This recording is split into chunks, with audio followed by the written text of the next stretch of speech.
Yes, we have a show for you today. I like this today.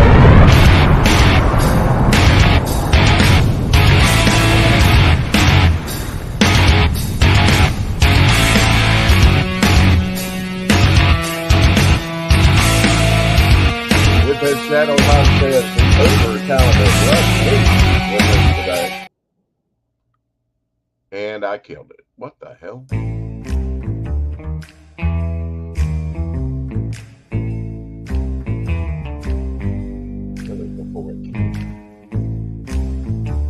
Cool, Daddy, cool.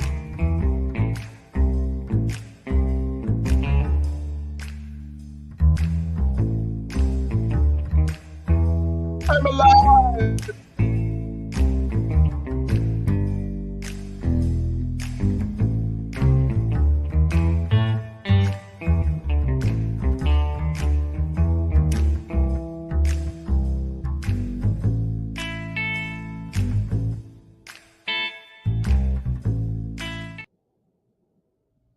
And I killed that one too. Oh, I keep clicking the wrong buttons.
Welcome to the show, Shadowhawk.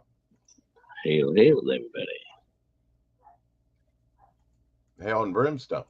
To you. Fire. Da, da, da. You don't think I know that?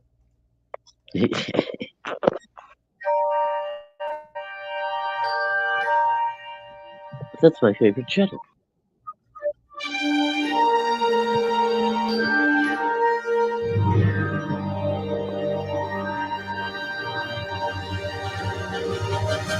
A space burrito. It is not a space burrito, Captain. It is an object of enormous size, capable of incredible destruction. It leaves behind only pain and suffering. Where once was life and hope, there is only a trail of debris and noxious gas. That sounds exactly like a space burrito. Where's your crew? We were dead in the water. I had to save them. Where are they? I beamed them down to the third planet. There's no water or edible food there. You don't think I know that? The atmosphere is poisonous to humans. You don't think I know that? And it's infested with giant flying worms. That I didn't know. Commodore Wrecker has assumed command of the second prize. Is he sitting in my chair? Yes, and for some reason, he has removed his trousers. Wrecker! I'm going to do what I should have done to begin with. Don't do it, man. It's a suicide mission. And that's my favorite shuttlecraft. You don't think I know that?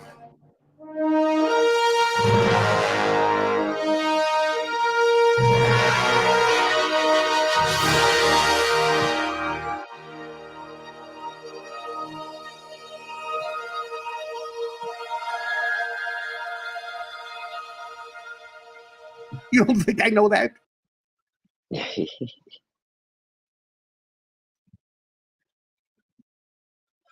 Oh, thank you, Katie. Katie got me a Doctor Who shirt that is pretty cool. Oh, cool, Just Katie. make sure there's 2 packets of Jelly Babies in there, one to eat and one to keep as a collectible. Would you? Oh, man. Always the collector. I can't get them over here, Jelly Babies. No. Very hard to find. That's when you say, you don't think I know that? Sorry, it might be going slow today. Well, that wind you up dead. Thank you. That'll wind you up dead, partner. Could be. Ah, Kemosabe. Multi-tentacled one coming He down the knows what street. you're thinking, punk. You're thinking, did he fire 30 shots or 29? Now, to tell you the truth, he's forgotten himself in all this excitement. But being this is the 44 So awesome. the most powerful handgun in the West, and will blow your head clean off. You've got to ask yourself a question. Do I feel lucky?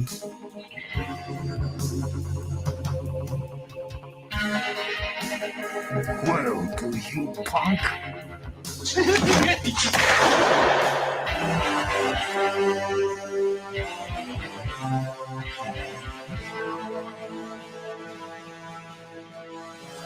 He's better the shark. Russ, the gorilla. Stomped the hyena. And that was before he had a gun.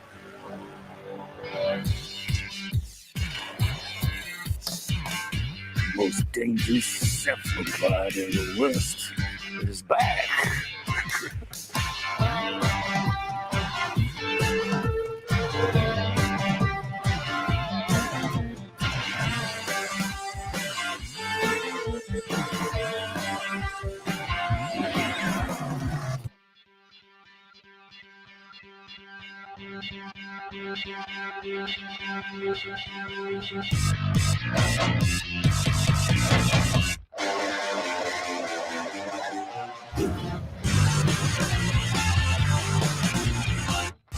Some say he's a rumor, some say he's just myth.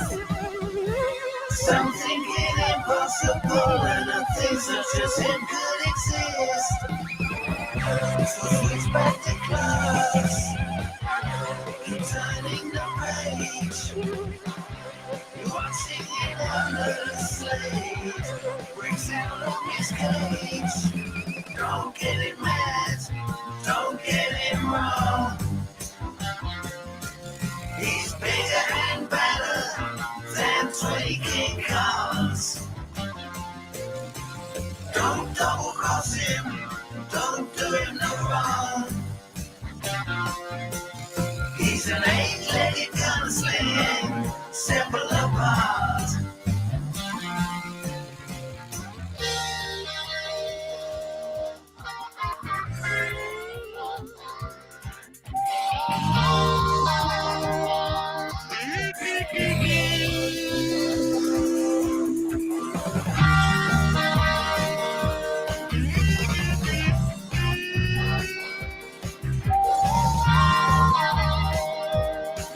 Coming at you from London town. Music, Circle 60, narrated by yours truly. MC, Half Infinite. Bye. Bye.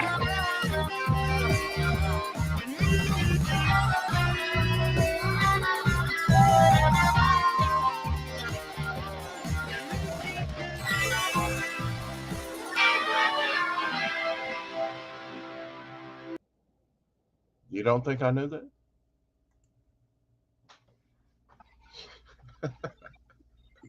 Shadowhawk on time with that retort, that comeback.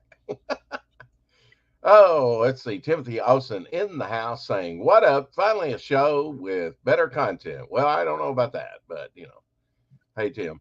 Wait, if this is the end of the show, did I miss the show? Hey, Carrie. No, Carrie. Oi, Savaloy. Hey. No, this isn't the end of the show. This is the beginning of the show. And Russ Leach will be joining us about a little over 15 minutes, maybe. He's not even home yet. Uh, I asked if we wanted to do a special, 3 o'clock show, which is really 4 Eastern, Right. which and no, he said no, I'd prefer later. So okay, so he'll be on at 10:30 UK time, hopefully on time. Oh, but you know what? I probably need to send him a link. Hey, if I haven't Yeah, it might already. help. Yeah. If I haven't already, Oh, and bad Oh, news, shit. Brandon, are you okay, buddy? Did you hurt Nah, yourself? I got Were you pinched in my cutting back. toward yourself Ah, at the time? Oh my gosh. sorry. Hot coffee in the lap. Always a waker upper. There. Now he has your link, sir. Yes. Yeah, Brandon and Phil have to reschedule Oh, the Diaz brothers. They were scheduled, I believe, September 7th. Apparently their parents made plans without them for and did not tell them till no. so we'll take That'll that. happen. Yeah. Parents always trump, you know. Now Robbie Robb said we saw 2 of those pages of artwork yesterday, and he's working on the first page today, finishing it up or working on it anyway. He'll probably whip that page out. I had forgotten that Rob was moving to New Mexico, wasn't it, from South Dakota? Rob, which Rob? Rob Ewing doing the Origin of Bog Part 1. Oh, Timothy Olsen's compadre. yeah. Yeah. I don't know if I knew he was moving or not. Yeah, well, he talked about it on the show. I know every day is a brand new day with you and me. That's good. I mean, look at that poor Abby up there. She's zombie dog. She used to sleep with that, and her eyes, roll back in her head. It's like, wow. I finally caught that picture on. She doesn't do that anymore, but yeah, sometimes she'll wake up with her lip above her eyebrow, like sleeping on her side, or whatever, and Right. lips above her tooth, so she's like, grrr. Yeah, Looking all Abigail is good. cute. Someone tell Rex we can't see anything because his camera is off. What? You can't see me? Nope. There. Is that better? Nope. Or that? Maybe Nope. this one. Nope. Nope. Nope. Well, we'll go back to that one. We'll just stick with that. Everybody wants to see Rex, the host. I don't know why. They never ask that of you. Because you never hardly come on camera unless it's a mistake. I wish I had that problem. Did you get anything in the mail recently, eh? Not in the last, not this week so far. Okay, well, I was hoping for an affirmative so you could show something so I could go get my piping hot coffee. But, well, no, yeah, nothing. Gonna slowly. Choppy ass trailers all day long. We can trust Holy. Shadow is there. Timothy Austin says, "Oh, scathing remark from the nosebleed section. Put your handsome face on cam, Rex. Okay, well, I've got to get my coffee first, so I'm in a dilemma. Do I wait till Russ gets here and then just the guest? You might scare him away. Or do I just let it? I know, right? I need to just keep off camera today.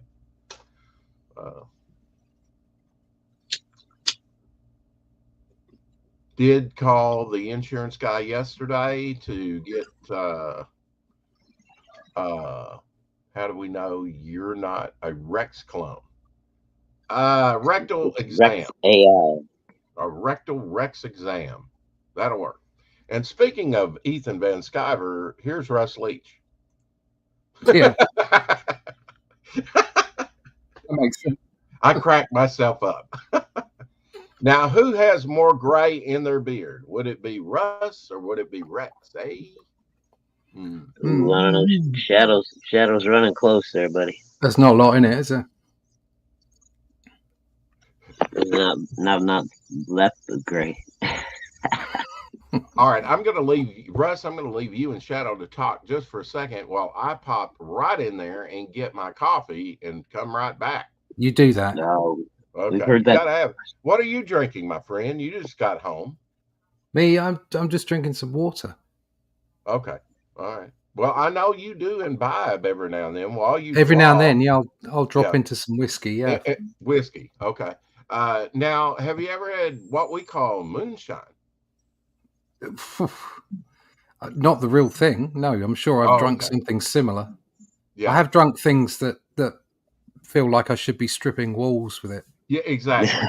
yeah, or running your car off of it. Yeah, exactly. Yeah. I'll be right back, Russ.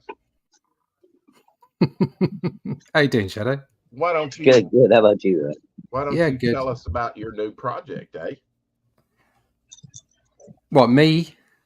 Yeah, you Spill your guts, spill the Spill the proverbial beans. breakfast beans on us. Yeah, okay. I'm in the middle of producing a book called The Atlantean. It's an ongoing title. It's quarterly, thereabouts. First issue will be out in November, so effectively I'll start a crowdfunder end of September, finish end of October. It'll be finished by then. It's basically due to be finished first week of October. And that's only because I'm going away in September. Otherwise, it would have been finished at the end of September. And it will be available then. It's effectively an ongoing title that's a road trip based around the characters Brawl and Cull, who are written by Robert E. Howard. We did a book called The Shadow Kingdom, which was the first sword and sorcery book in the world by Robert E. Howard, and Randy Zimmerman of Arrow Comics adapted it. We did a graphic novel of that, which has been out. It's now on Amazon, Barnes & Noble. You can go to Critical Blast, pick up a copy there. It's in multiple formats. And we're carrying on the story. So Randy's now taking up the reins and carrying on that story. And that's what it's about. That's where we're going. So Tits and Dragons. It's going to be fun. Yes. Can never go wrong with those two. No, definitely. I can show some art if you like. So it's like there's a page there. So it's grey tone, black and white. Oh, very nice. That's the way it's going to be. Something. Yeah, that's how I like it, Russ. There you go. Yeah, but now will it be reproduced in black and white with gray tone? Oh yeah, it's going to be black and white. It's a Okay. black and white magazine. Yeah. Because So that's what we're doing with it. Savage Sword of Conan, right? Yeah. How Exactly that kind of thing. So it's going to be 50 pages, black and white, ongoing, and with a painted cover. So it'll be like the old Savage Sword of Conan magazines. Now, what are you? And it will be $15. Painting it. So there you go. I assume you're That's not painting bad. it. Is it like a watercolor? Is it gouache? Is it acrylic? What are you doing? Currently, I'm using a mix of inks. Oh, okay. And I always forget inks, colored inks. Yep. Yeah, this time round, I'm playing with just tits. Yeah, well done, Tim. Hey, Tim.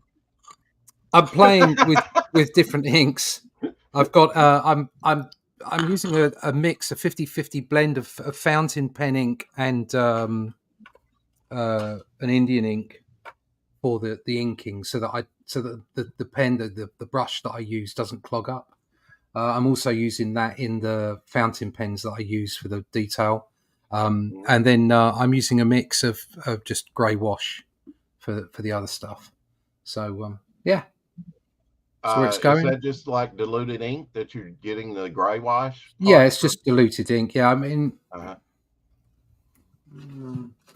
And what is your preferred ink that you like to use, Russ, on your stuff? Oh, I've got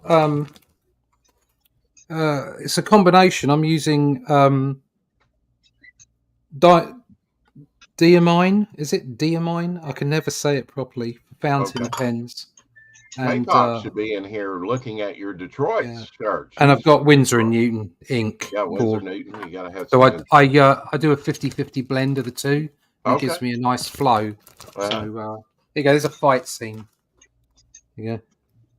Oh, very nice. And you're using Quoquill or brush or a combination? I've actually, I was using a dip pen for a while because I wanted to see how it worked. But I ended up using a fountain pen. Oh, okay. I've got 2 line widths of that, and my weapon of choice for most of it is the Pentel. Oh, another Brit. It's a brush pen. Yes. Yeah. I use that too, Russ. Yeah. Very much so. Yeah, I absolutely love these. These are great. Although I found, which is why I've done the thing with the inks, is I found it was clogging up. So I was like buying a new pen because I've taken the valve out so you can refill them. So I was buying a new pen and saying, "Oh, right, the line's great," and then it would start to dry out and clog up. I'd try using lighter fuel or whatever, and then I worked out that if I just blended the inks, because the fountain pen inks are thinner, if I blended the ink, I got the black of the Indian ink, and at the same time got the flow that I needed, and I'm getting just the right lines now. So.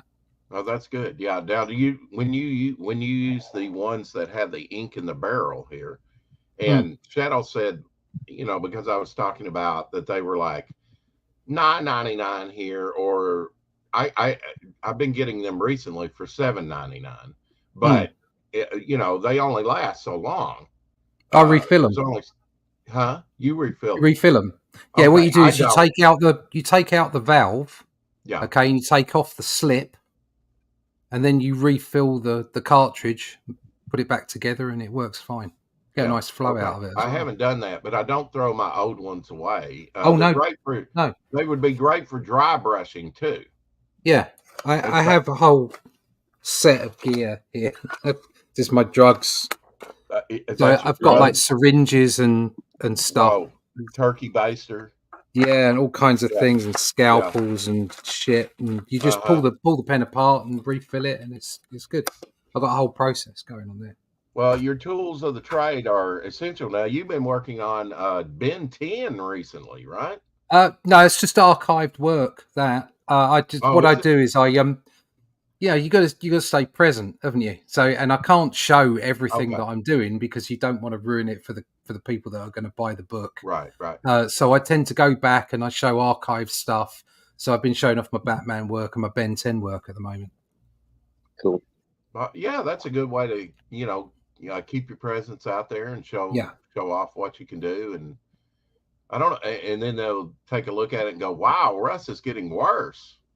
Because that's older stuff. I was looking at stuff from 2001, 2002 today that I'd done and sent to a friend on my phone, and I was like, "Yeah, I'm glad I leveled up." Yeah, definitely. I mean, there's no doubt that you look back at stuff and you realize, where you've got better.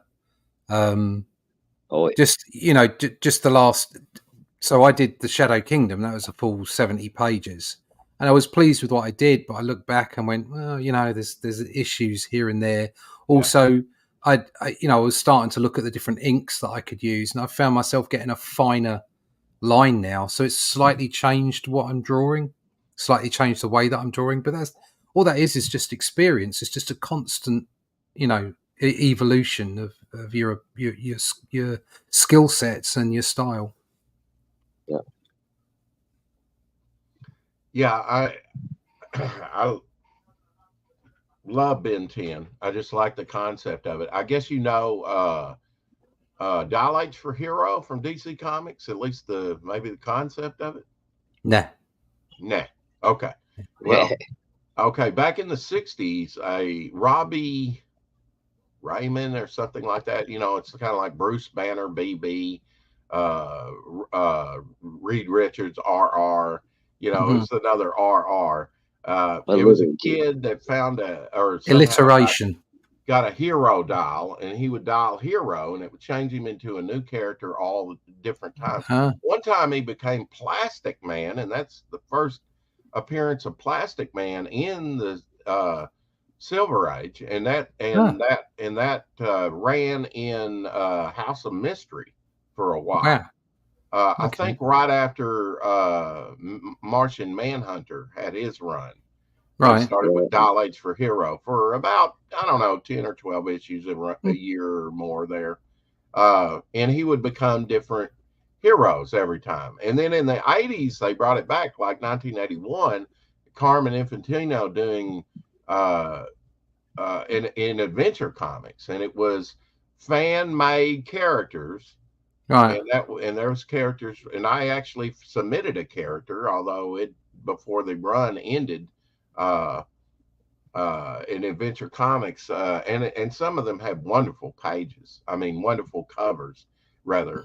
George Perez did several of the Adventure Comics during that time, and in fact, George Perez did the last full-sized Adventure comic before it became digest size. They went digest size, and they made it 100-pager every month. And it wasn't all reprint. Most of it was reprint, but they would had at first new Shazam stuff and be showing some of the sort of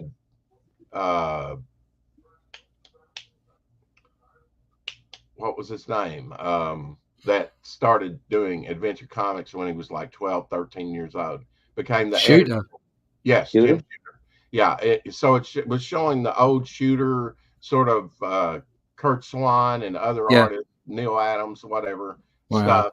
But it was great that they went, I really enjoyed those because I learned a lot about DC history. So they went to this size, and they ran to issue 502, I think it was. So they did a 500th issue. And what are you laughing at, Tim? I'm laughing at Tim. I laughed, Tim. Yeah. Anyway. Sorry, they should have went back to full size. Yeah. No comic has ever went from normal size to digest back to normal size. Plus, it's an anthology. Could have been anything. And eventually, they did bring it back into a second series. But they killed in the early 80s, I think in 1983, one of their longest run. It's still a pet peeve of mine. It's stupid. They do stupid stuff. Anthologies can be anything. That's the great thing about what RJ over at Critical Blast and George have done with Shadow Kingdom is they've released it in multiple formats at once. Right. Yeah. So you can get it in a shorthand black and white version with a black and white cover, really cheap. You can get a small digest version. You can get a hardback color version with a full text in as well. It's like there's so many different versions. It's great. Yeah, and that's what you should be doing. Whatever you prefer, right? Yeah, multiple formats. I know. So everybody gets an opportunity, and that's what we're going to do with Devil Flyer. We kind of, with this first issue, the story dictated the way the art was done because he did it to scale. He did it 8.5 by 11, the size of a regular comic book. He did the artwork to that, and because he didn't want any printing issues, and we didn't have any printing issues, But most people don't want to work that small. I was like, wow. So you had to take that in mind. And I had to blow it up to magazine size for it to really have that grandiose feel that I wanted to, since the artwork. So did he work 1-to-1? Yeah. Wow. Mm-hmm. I wouldn't fancy doing that. Yeah, no. And he had 2 eye surgeries during it. He had one on this side and then one on that side, No, I wouldn't fancy that at all. Yeah, and a bunch of other stuff go on, during that thing. But he got it out. He got a 28 pages. It took him a year, but now that's also inking and lettering it, traditionally. And I mean, what he did on the layouts are just, once you know behind the curtain how he did it, it's like, wow, it really does have a good look to it, considering it was drawn so small. Yeah.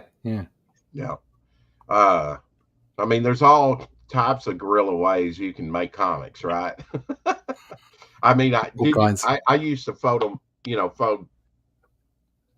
just letter paper over in half, staple it. No, I've got a blank book there to make a comic in, as a kid. Yeah, all kinds of stuff when you're a kid. Yeah. In fact, there's one photo of me with my comic and all my pens like scattered out. Don't even have a shirt on. I'm watching cartoons on Saturday like this, Yeah, I remember copying pages out of Micronauts when I was a kid. Micronauts, and that was it was Michael Golden. That's it, Golden. He's got a very distinctive style, hasn't he? Yeah. As the way that he drops his shadows and his blacks. I kind of compare him to Art Adams. Yeah, Art Adams is there's a lot more detail, isn't there? Well, there is. The thing of it is, they both, I thought, had a good style, but kind of cartoony. Yeah. There is that to both of them. They both have that cartoony. I guess that's where the comparison ends. But I would put a little bit more cartoony. Golden's got like a sort of a solid Bernie Wrightson kind of, like Shadowhawk. Yeah. So you remember Swamp Thing when Bernie Wrightson did the Swamp Thing, but it was all with like solid blacks. It wasn't his sort of like shaded style. Right. That kind of feel. It was almost horror noir gothic. Yeah. So Michael Gold's a bit like that, and it kind of like I remember drawing out of there and literally recreating the page as best I could with a big thick 2B pencil so that I could like shade in the blacks because he spotted all those blacks. I remember getting up to page 3 or something and then giving up. Now, Russ, you're in the UK and there's been unrest in the UK. Have you seen any of it besides on the news? I know I don't get much rest. Yeah, I do see it on the news. I think the news blows it out of proportion quite a lot of the time. Yeah. We do have an absolutely god awful government, but then that's only because we just got rid of a god awful government. So it doesn't really get any better either side of the election. To be brutally honest, they're all bloody muppets. Yeah. Nothing seems to. I think the one thing you can say about this country now is that nothing seems to be joined up. They talk about the adults being in the room. I doubt that there's anyone with an IQ over a small puppy in government. To be brutally honest with you, they're all bloody idiots. They're all morons. Like they haven't got a clue. End well for you, Russ. It'll do. We'll limp along as we've always done. Yeah. See, Rex, that's what I told you. Yeah, absolutely. Katie said the same thing. And you really, but when you get to a point in a society where you don't know what to believe, you're looking towards really media, and really over here in America, they're one of the least trusted groups, along with Congress. I find it disconcerting when people just go along, that you see people, whether they're, so for instance, you talk about political parties and you see people shouting for Trump or shouting for Harris, Biden, whatever, or shouting over here for Starmer or shouting for the Tories before, and not that many people were doing that. And you just think, have you got no critical thought whatsoever? Can you not see beyond just what you're being fed? Anymore. Really? Like it's and all the networks, or whether they be American, British, whatever, they're all just full of it because they're all full of the same kind of people, just saying the same kind of things, and you just get stuffed. Negative 16% approval. That's right. Wow. Yeah. That's in the it's awful. It's utterly awful. I mean, that's more than Congress. I think Congress has like been 10%. Yeah, I don't vote. It just encourages them. Yeah. Yeah, that would make a bumper sticker. But there you go. I mean, all you can do is some people know. Yeah. This is a little slip here. All you can do is clean your own room up. Okay. Russ, do you think you'll ever be called upon to do maybe a cover to Overstreet Price Guide? Overstreet Price Guide. Are you aware of the comic book Overstreet Price Guide? I am not aware of the Overstreet Price Guide. No, Oh my gosh! I am aware of the term Overstreet, Okay. but I don't know of the Overstreet Price Guide. Oh wow. Okay. And Well, it's I do stuff for money. So if people turn up and ask me to draw a cover, I tend to do it.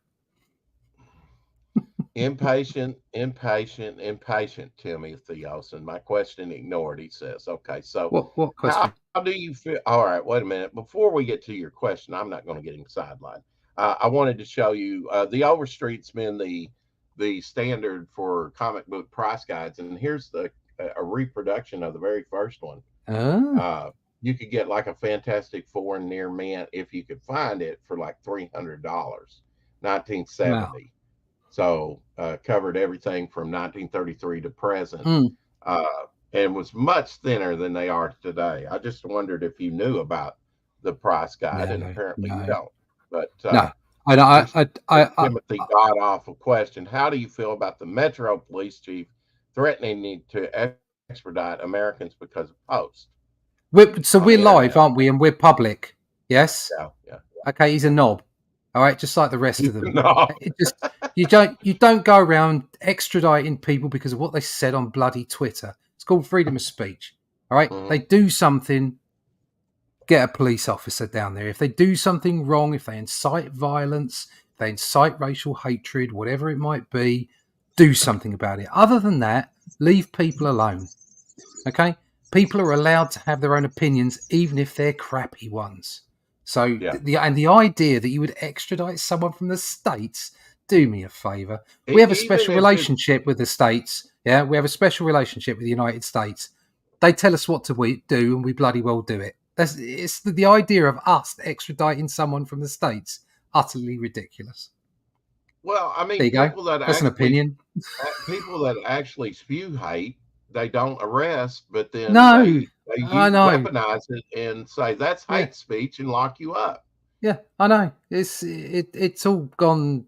It's all gone tits up. The best you can do is just get on with your life. Just like I say, keep your own room clear. Do the best you can for the people around you. That's all you can do. Right. Yeah, and then apparently the lines are going to be drawn somewhere. I mean, as far as where I am may be a pretty safe area, but like if I'm in downtown Chicago or San Francisco or LA or out in New York or somewhere where there's more protesters or more things going on, then you kind of have to hold the line a little bit differently, right? Than being it depends what, like I am. Yeah, it depends what comes to you. There's only so much you can do. The way to approach life is to live with uncertainty. That's all you can do. Katie says, "Don't be an asshole," and all good. Yeah. Yeah. You Brits crack me up. I love you. Tim's right. He says, I've never heard of another country make such a toothless threat. That's because our state is just ridiculous at the moment. Has been for a while. I almost think they're trying to get our back up about things, just ignore it. So you have to ignore most of it. So, just ignore it. Okay, they'll go away eventually. Yeah. Eventually they'll get bored and go away. Yeah, not soon enough, but they will. What have you been up to today, Russ? Already drawing.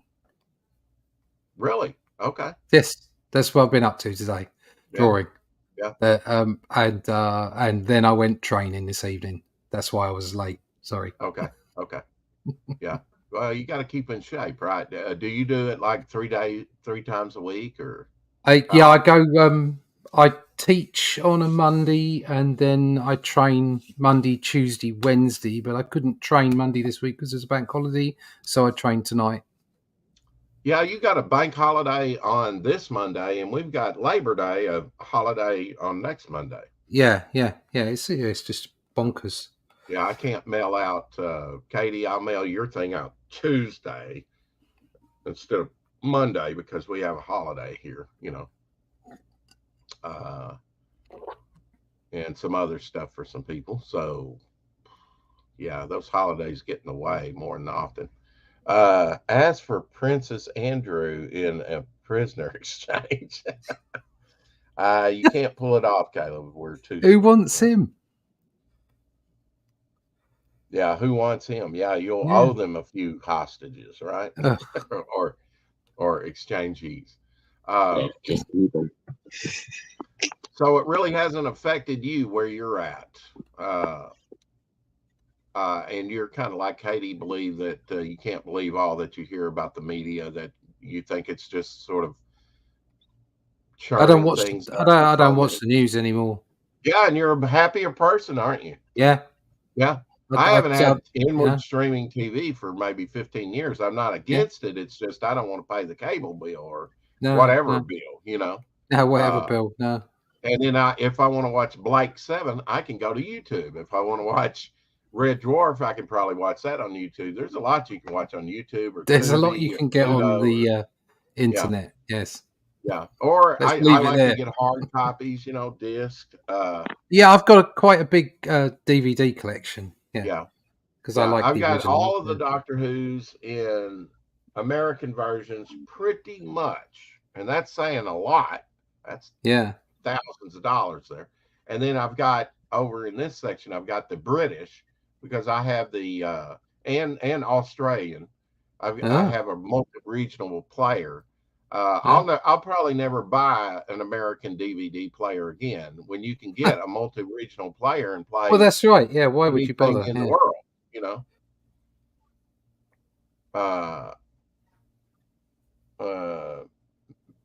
Moving physical media to digital and hosting their own server. Yeah. I like having. You know, I had a bunch of movies. You know, you'd buy a movie and then you would go in there and put the code in, but for some reason it reset it and I'm back to zero. I it's don't probably trust out there somewhere, but I don't know how to access it or get to it or the correct password, and so all those movies I just kind of lost. I was trying to do that with music for a while and I ended up giving up. And it's like now I just I use Brave as a browser, so I just go on to YouTube Music and just like a whole bunch of videos and just put it into a playlist. And I don't have to look at that because I'm on Brave. I don't get adverts either. Okay. It's like the radio. Except the radio's rubbish now because the radio's owned by the same people and they just put on the same playlists. They give you these. They'll come on and they'll go, "Oh, this is such and such radio station. We promise not to repeat a song for the next 12 hours," and then they'll just have the same playlist the next day. It's just boring, awful. Good night, Katie. Sweet dreams. She's gonna sort the laundry out and then go to bed. I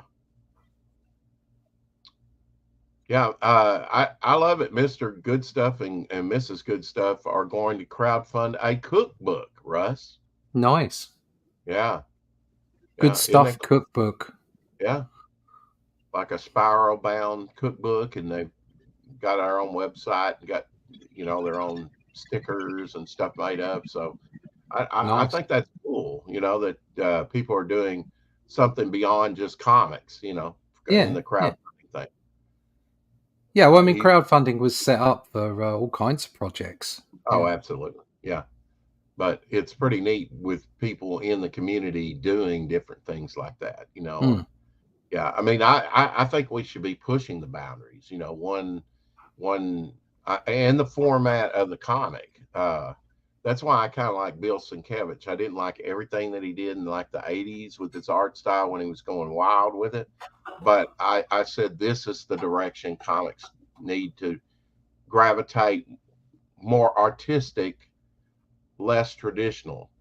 Not in everything, but there's certain projects that you might, if you have and I think now we have a good blend. Alex Ross has come on the scene.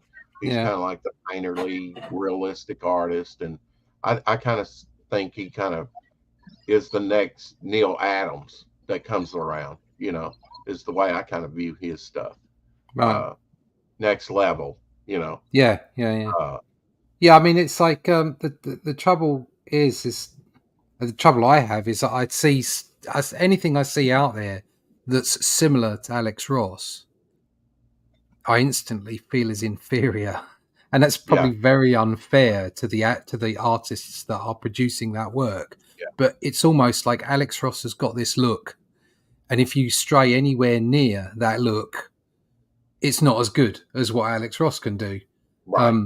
Yeah. So and it that's something. Raises the bar, definitely. Yeah, because he's raised the bar, and that's something you have to kind of plug into Well, your there own are work. the copycats too, Russ. I mean, Art Yeah. Adams has that one gentleman that looks very similar to his stuff, and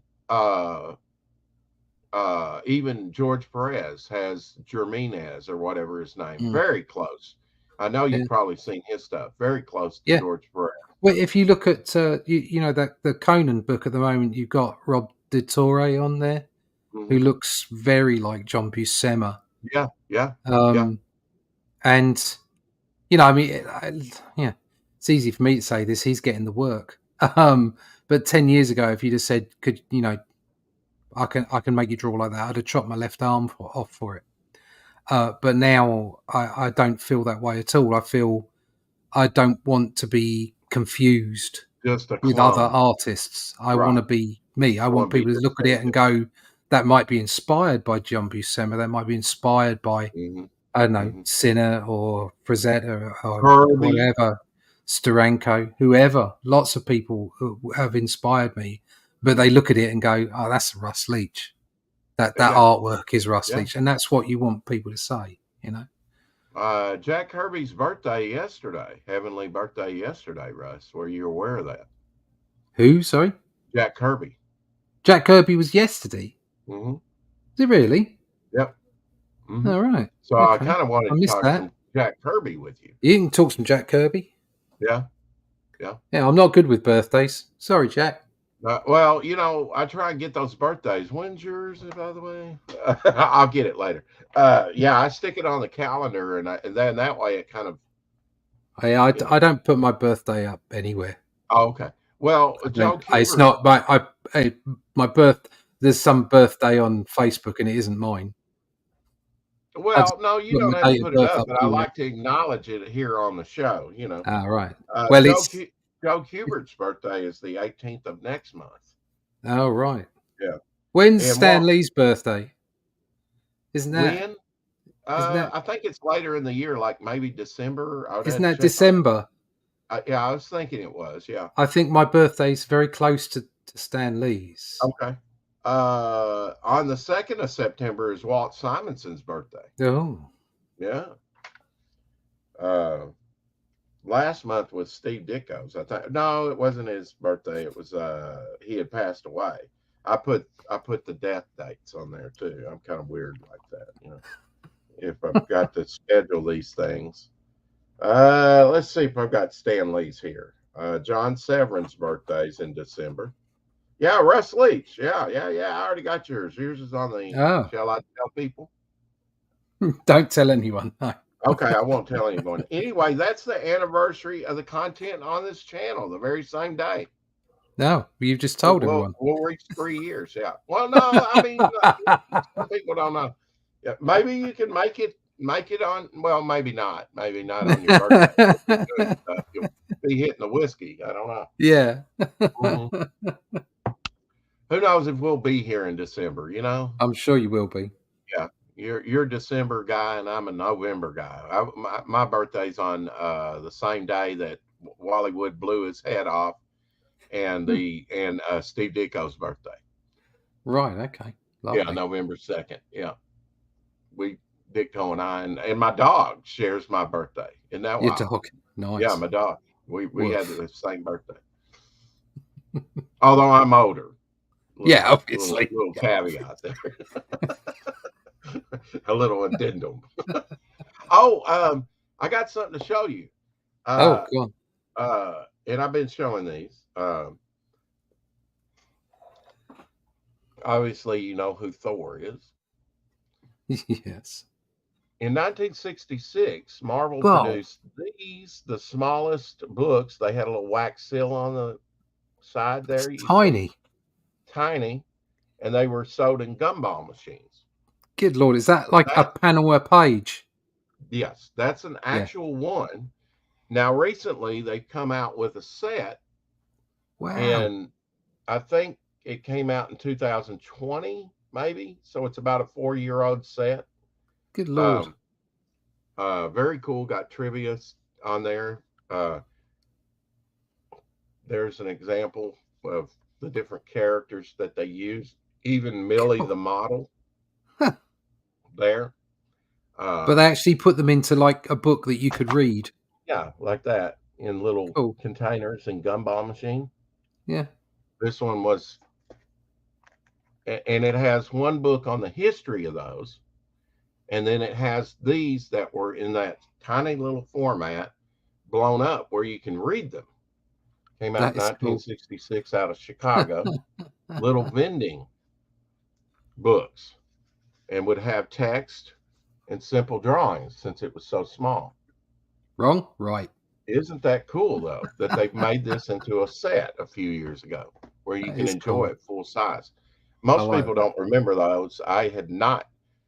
But those are the smallest Marvel comics ever produced. Cool. Yeah. And it's neat that you have a book. Mark Ebner. I don't know if you're familiar with him. No, I don't know the name. He here you go. Here's like the opening. Here's the history on them book in the set, and it says, "Watch for new books, save them, swap them, collect them all." Huh.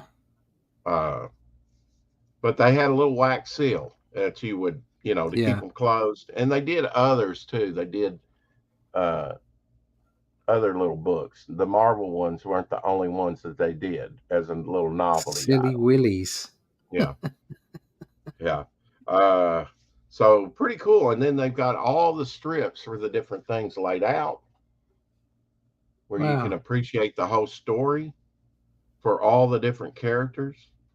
Tell your friends about these Marvel mini books. Collect, trade, save them. And that's just a bit of Marvel history that I think is pretty neat. Mark Ebner is a writer and a historian, and has written more than 500 comics for Gold Key, DC Comics, and Marvel Comics, and other major publishers, including Gru the Wanderer with Sergio Aragonés. That's a list. Yeah. Yeah. That's a lot. And 500. Good Lord. He also several hundreds of hours television, including Welcome Back Carter and The Garfield Show, and several other books, including Mad Art, Kirby, King of Comics from Abrams. I've got that. Do you? Okay, well, he wrote that. The Art of Simon and Kirby. I'm pretty sure I have that. Studio. Ebner has 3 Emmy Award nominations, multiple Eisner and Harvey Awards, including 1 Eisner and 2 Harveys for Kirby, King of Comics. That came out in 2003, I think. Received the Lifetime Achievement Award for animation from the Writers Guild of America. He lives in Los Angeles and can be found online at newsforme.com. Anyway. He did this, put together this little set, which is pretty neat. I keep wanting to think that he had something to do with the original Johnny Quest, but he might not have. I think definitely in the 80s he wrote Johnny Quest. Right. Yeah, that was so that's a long way back. Comics, I think it was, wasn't it? Or but now it's maybe different for you over there. Yeah, yeah. I would love to come to England and get a stack of your comics and take them back, and you'd probably love to come over here and get a stack of ours. I've been able to, like, say, there's a Captain number Britain. 1 of Captain Britain. Yeah. But I picked up plenty of Is this an American version or is this a British version? Where's the It's got a price? slick cover, doesn't it? Oh, this is a British version. Always look at the price. Yeah. Yeah. That's going to be about the size of what my comic book magazine's going to be. Yeah, that's the size of the Atlantean. Yeah. Oh, really? Okay, you're going the larger. Yeah. Yeah, definitely going the larger format. Now that's through Panini, or I mean, you have Panini over there, right, as a publisher? Yeah, no, these were Marvel. These ones. No, these are all UK versions. So I mean, UK didn't go through Panini. What do you mean? Marvel didn't go through Panini over there. No. What it was prior to Marvel UK being set up, we just had Marvel imports. So you'd a lot of the comics that were sitting on the shelves in the shops, they were just American versions. So they'd have dollar prices on them, and then they'd have a sticker over the top. There you go. There's a buck. That's an American version. Most of mine go up. There's an American version. Very end of it, because this is the one that I went looking for. That is a British version because it's 40p. Well, Dan Lawless that we've had on here, he actually got to do one of those covers. Oh God! For Savage Sword of Conan, he only did one, but he got to do one.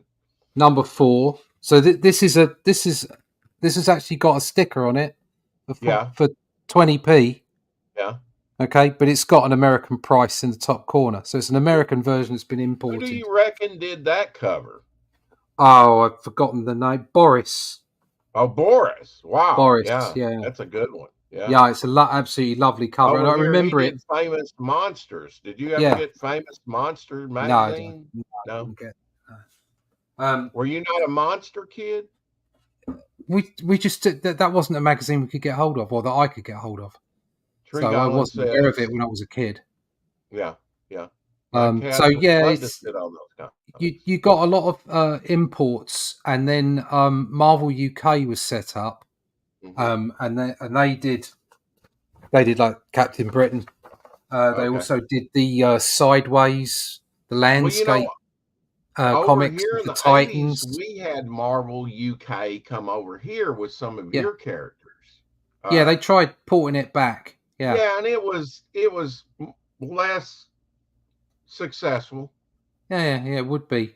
But it's in some cases it was rip-offs. Marvel always seems to have a sideline, like Star Comics in the 80s for kids, a kids line, or Epic Comics, or and then they had Epic Illustrated, the magazine, whatever. But I mean, they always seem to have something besides their main line of comics. They've got a sideline. Yeah, they had some of those in the 90s, didn't they? Like DC did some as well. I've got some sitting around. I can't remember what they were called. Yeah, but they had different blasts and Vertigo. They did stuff Vertigo, like that. And then Marvel kind of had a more, another line that was more realistic or gritty. Yeah, it was. Well, they had Marvel Max for a moment, and which was more gritty, and outside the line of continuity. They had the Ultimates instead of the Avengers. Yeah, that came along later, though, didn't it? Yeah, in the 90s. In the 90s, yeah. Well, was the Ultimates? Did the Ultimates start off in the 90s? Probably I thought it was in the 2000s. I think it was early 2000s. Wasn't it all in the 90s? It was all like 2099, wasn't it? Spider-Man. 2099. Yeah. You're right. Probably in the early 2000s. I think so. Yeah, or maybe 1999. We're at the very end. Yeah, just on the cusp of the turn of the century. Yeah. Exactly. So anyway, so Marvel UK went out of business, but what they did was they sold their distribution rights to Panini. Okay, I didn't know they went out of business. Well, Marvel UK as a unit just it ceased trading, and so Panini took over from that perspective, and what they started to do was reprints. Well, I know but they also had a bunch of kids magazines like Spider-Man and what have you, and they were producing and Avengers and Hulk, and they were producing original stories right up until 2013. But when Disney took over, they said, no, this has got to stop now. You can only reprint the stories that we give you. You can't make any new stories. And all the sales went down the toilet. Yeah. Yeah, you can only reprint for so long. I don't care how. Well, it isn't just that. The people that were producing, the editors, the writers, and the artists that were producing the stories for Panini knew what they were doing for the market they were producing for. And it is a slightly different market to the US market. And it's, a kids market as well. And they knew what they were doing. And when Disney went, right, okay, it's all just going to be done in-house in Marvel in the US. Okay. Obviously, you could still have freelancers from around the world, but the editorial, the writing, it was all done in the US. Once they did that, they took a step back from the market that they were providing content for, and so it's just not done as well. Spider-Man magazine is still going, but all the other stuff has stopped. Now it's literally just reprints. And there's not a lot of them, to be honest. One of the things in comics, I think, in any job, you age out. Even in I hope not. Well, I think one DC artist, I don't know if he did anything for Marvel or not. He's kind of like the DC house style, and I think that's why they still use him, even though he's up in his 70s at least. Garcia Lopez. He did a lot of their marketing type stuff since the 70s. I mean, on up to present, he still does their stuff. So he's one that hasn't aged out. But, you go to these conventions and you see, back in the day, say 40 years ago, you'd see a Luis Dominguez sitting there, gray haired, and nobody would know who he is. And because he wasn't current, you'd see a Nick Cardy sitting there and nobody would be at the table. But what is current now?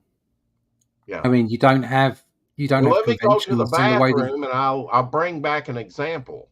I mean, I'm not, when it comes to current comics, there may be a few, but it's kind of pick and choose, Yeah, I mean, the conventions aren't what they were, so people don't sit at tables like they used to. I never realized how good we had it in the 80s. It was more creator-centric and more about the artist alley and less about the next Netflix deal or movie.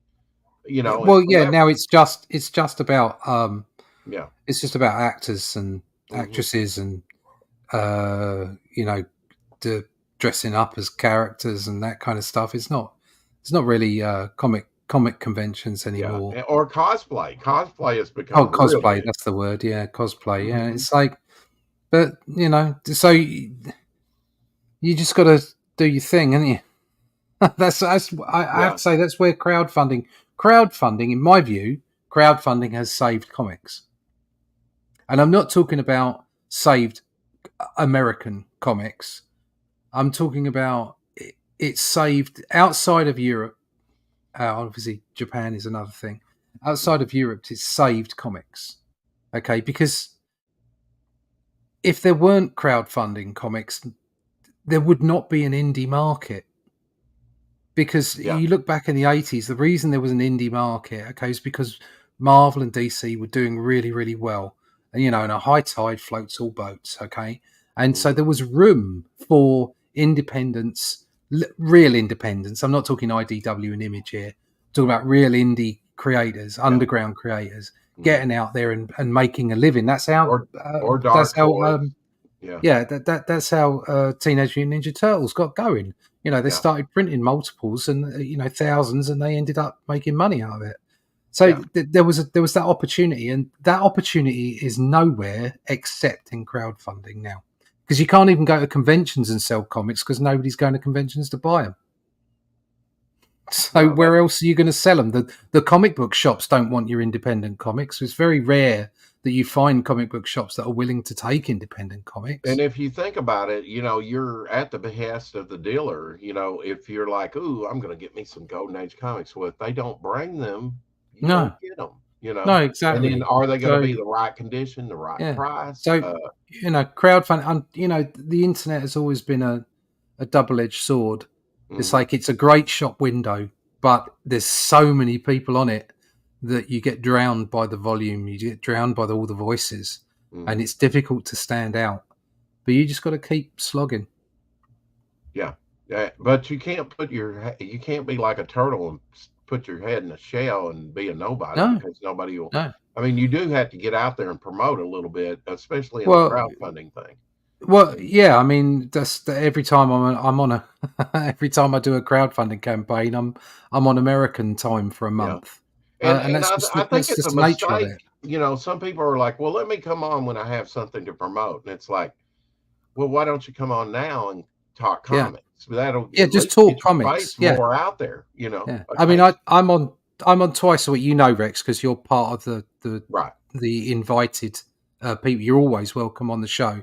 I do a show on Friday mornings with Randy and Glenn, and the same on a Sunday, and with Randy and Glenn. But we have different people come in. Alison comes in sometimes. You come in sometimes. We get Brian in sometimes, and obviously Charles as well, Charles Santini. Oh yeah. So we get some great people come in and speak to us, and we're all about comics. That's all we talk about. We just lay down a comic and go, right, okay, what's this about? Is it any good? Is it fun? A lot of the time on a Friday we tend to focus more on classic stuff. Well, in the 60s and high end stuff. Yeah, so in the 60s we had a British invasion, right? The Rolling Stones and the Beatles and other groups. And then you had it again in the 80s with comics. There you go. Exactly. I didn't know who Alan Davis was, Brian Ballard, Dave Gibbons, or I mean, if they had been working in comics, like I read Dave Gibbons' run on Green Lantern, and when Camelot 3000 first came out, that's when I had a comic shop, and that was my first exposure to Bolland. And but yeah, great British artists that you had grown up with in 2000 AD, 2000 AD and other places, and yeah, what talents, that. Yeah, I mean, they didn't all make the transition well. Yeah.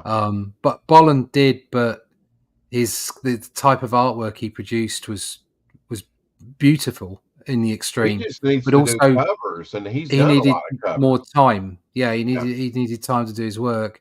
Alan Davis, I think, was one of the most successful. He did and a lot, obviously, with Marvel and DC. He did Batman. He did Excalibur. And then you had the two creators on, three creators with a British team, wasn't it? On Watchmen. Yeah. You had Alan Moore and Gibbons. Yeah, and then the colorist as well. For his name. Was it? Okay. His name is I know the guy. But yeah, it's you had like a British team there, and they were fantastic. My next question is, Russ, what is my name? Yeah, it's. I know the guy. I just can't think of. Don't ask.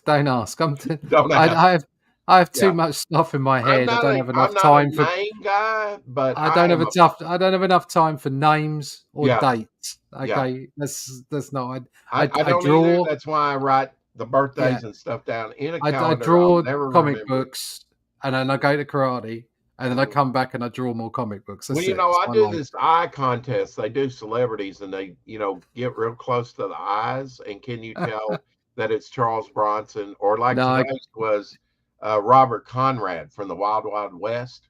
Oh wow! I said, yeah, that's Robert Conrad. Now I did get one. It was Lisa Torme yesterday, and I said Kamala Harris. They've got the same eyes. Right. Okay. Yeah. And it didn't look like a white woman, Yeah, I couldn't pick either of them out at a bus stop, I'm afraid. So. Well, a lot of people, it does, but that's how I know that, this is Russ Leach. This is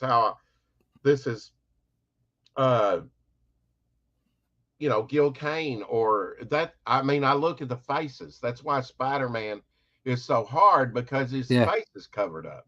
You can always tell a Nick Cardy face from like a Carmen Infantino, or a Ross Andrew. They're just different. And then with artists like Neil Adams, it's Neil Adams. Oh yeah, off the bat. With Gil Kane, you usually know it's Gil Kane, no matter who's inking him, because of his elbows and his knees and just the way he composes. Yeah, rib cages and underneath shots. Yeah. But it's usually the facial recognition, how you draw a face. That is how I go, that's John Byrne, or this is Terry Austin, or whatever. If I'm exposed to it enough, I can generally tell you who did the artwork. That's a Herb Trimpe face, or that's a and that's of course the inker is completely. But like Gene Colan, his whole style says Gene Colan. He's like no other artist. No, there's no one quite like Gene Colan. He looks like you're having an acid trip or something. Yeah.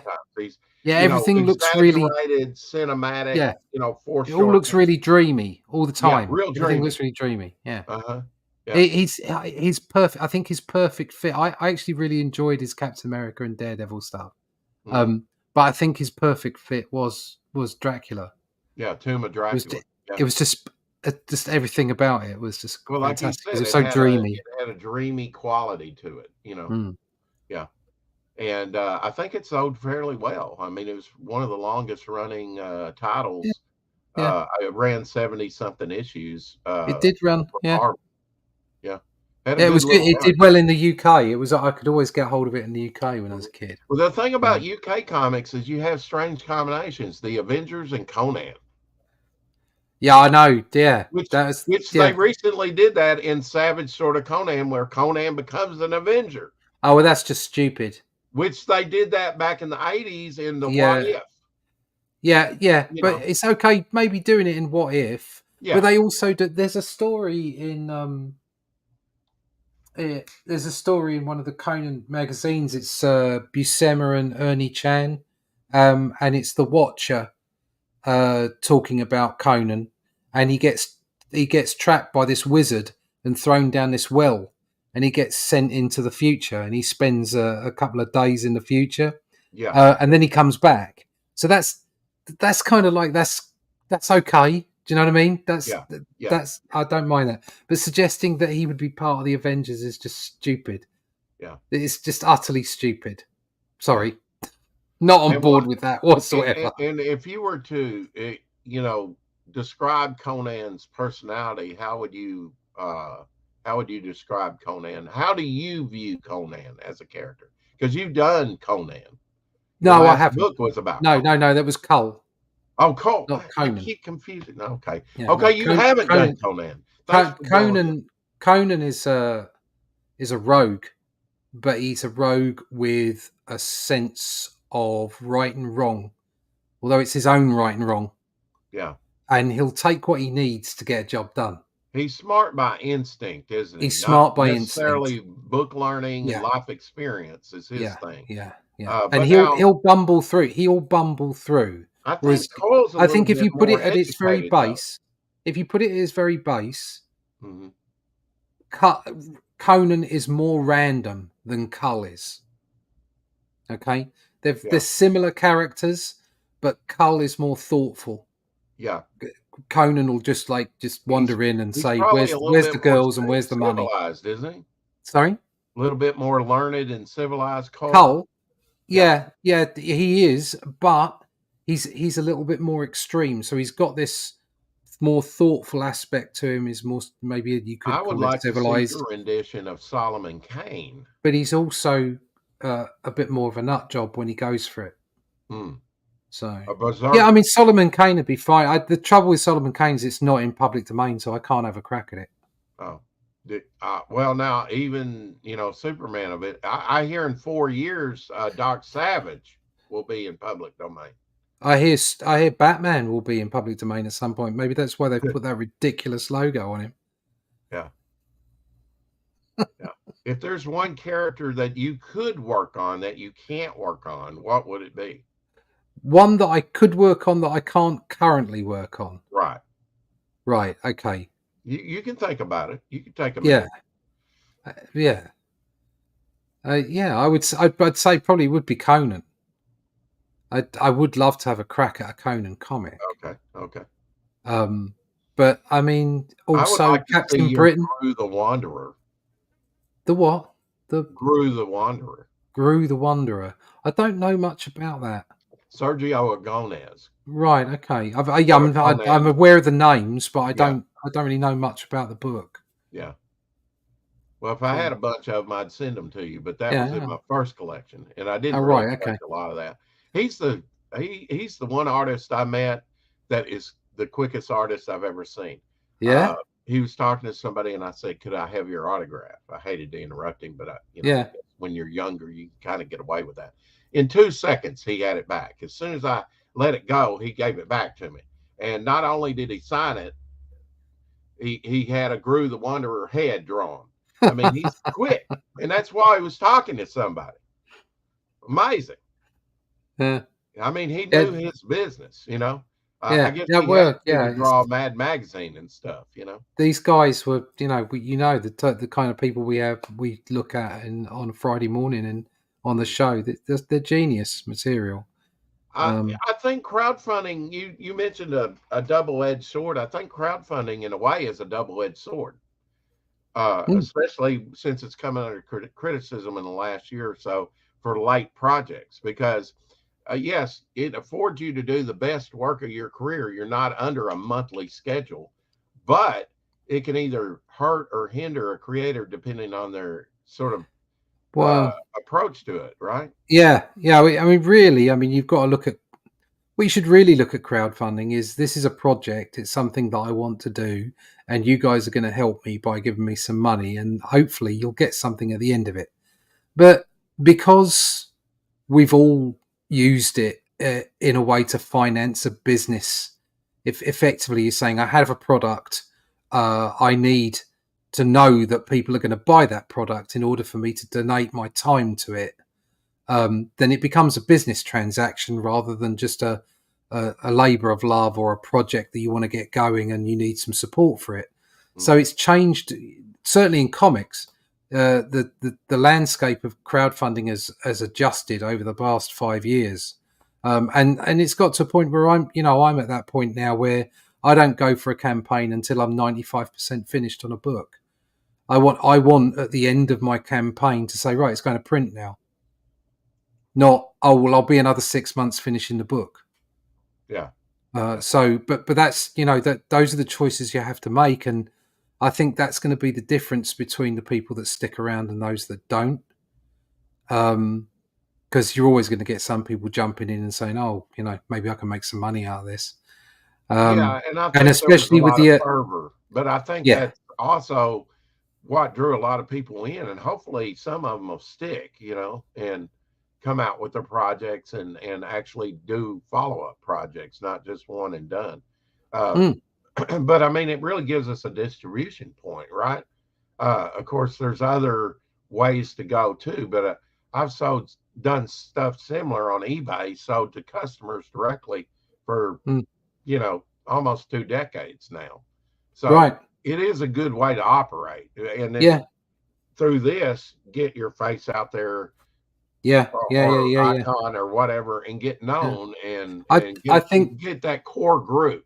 Yeah, I think the most important thing is to understand that whatever platform you use to crowdfund, that platform isn't going to help you.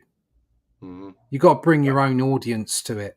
Yeah, you've got to have people that are interested in your work, that are interested in you as a creator. That's why I just can't come into it dry and nobody, and you've got to be around. You've got to be visible to get support for it. You just can't do it. I wanted to kind of do that. Okay, I got a project that's done or just in the throes of getting completed.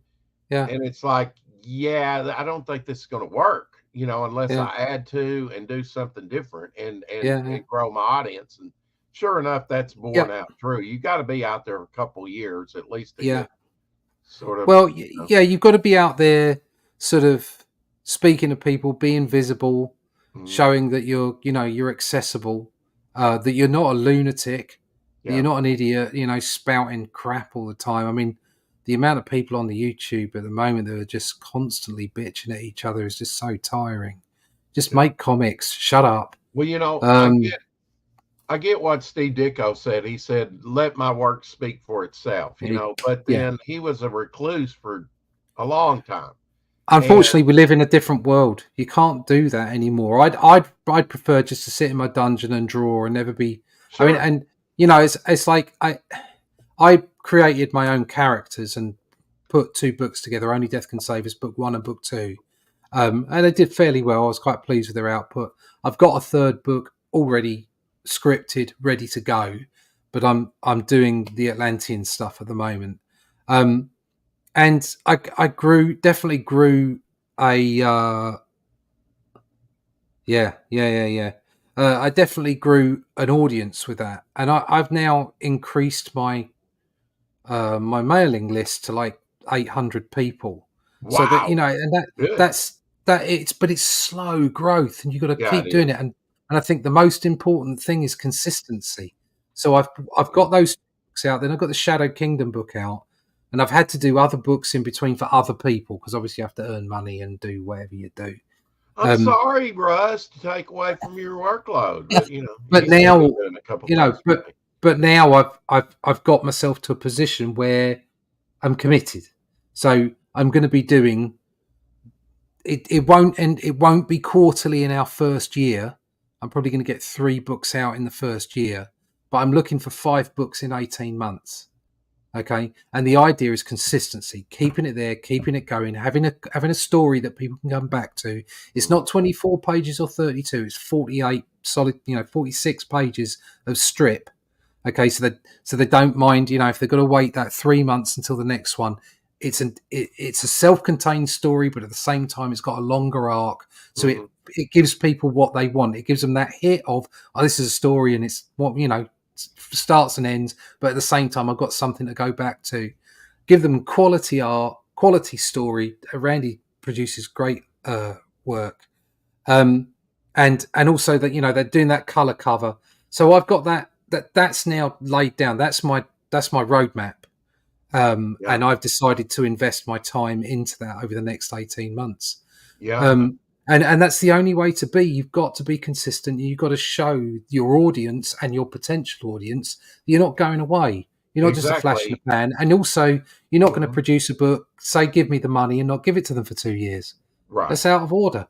Yeah. I mean, life happens. Once you do deliver and they get a taste and you get them hooked, then they're like, Russ is an established brand. He's not going anywhere. Trust is really important to any business. And okay, stuff happens because we're not corporates. A lot of us are just one-man heart surgery. I got cancer. Stuff happens. When I had that year, I was several months late, maybe half a year late with the second Only Death Can Save Us book. That is because people in my family had died.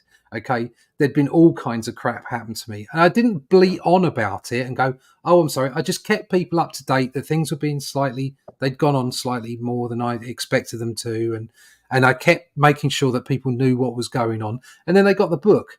Okay, but only the Shadow Kingdom, I didn't go to crowdfunding until the book was almost complete, and everybody got their book the next month, and the only reason it wasn't in their inbox, sooner than it was because there was a glitch on the payment system, and so we gave everybody another 2 weeks to see if they wanted to come back and get a book. So we were ready to go, and it's going to be the same for the Atlantean. I'm only going to crowdfunding once it's 95% there, and I'm just fixing the last few pages, and then it goes to print as soon as the crowdfunder campaign has ended. And you're doing multiple languages with this one as well, aren't you? It's in Portuguese. It's selling in Brazil as well. Yeah.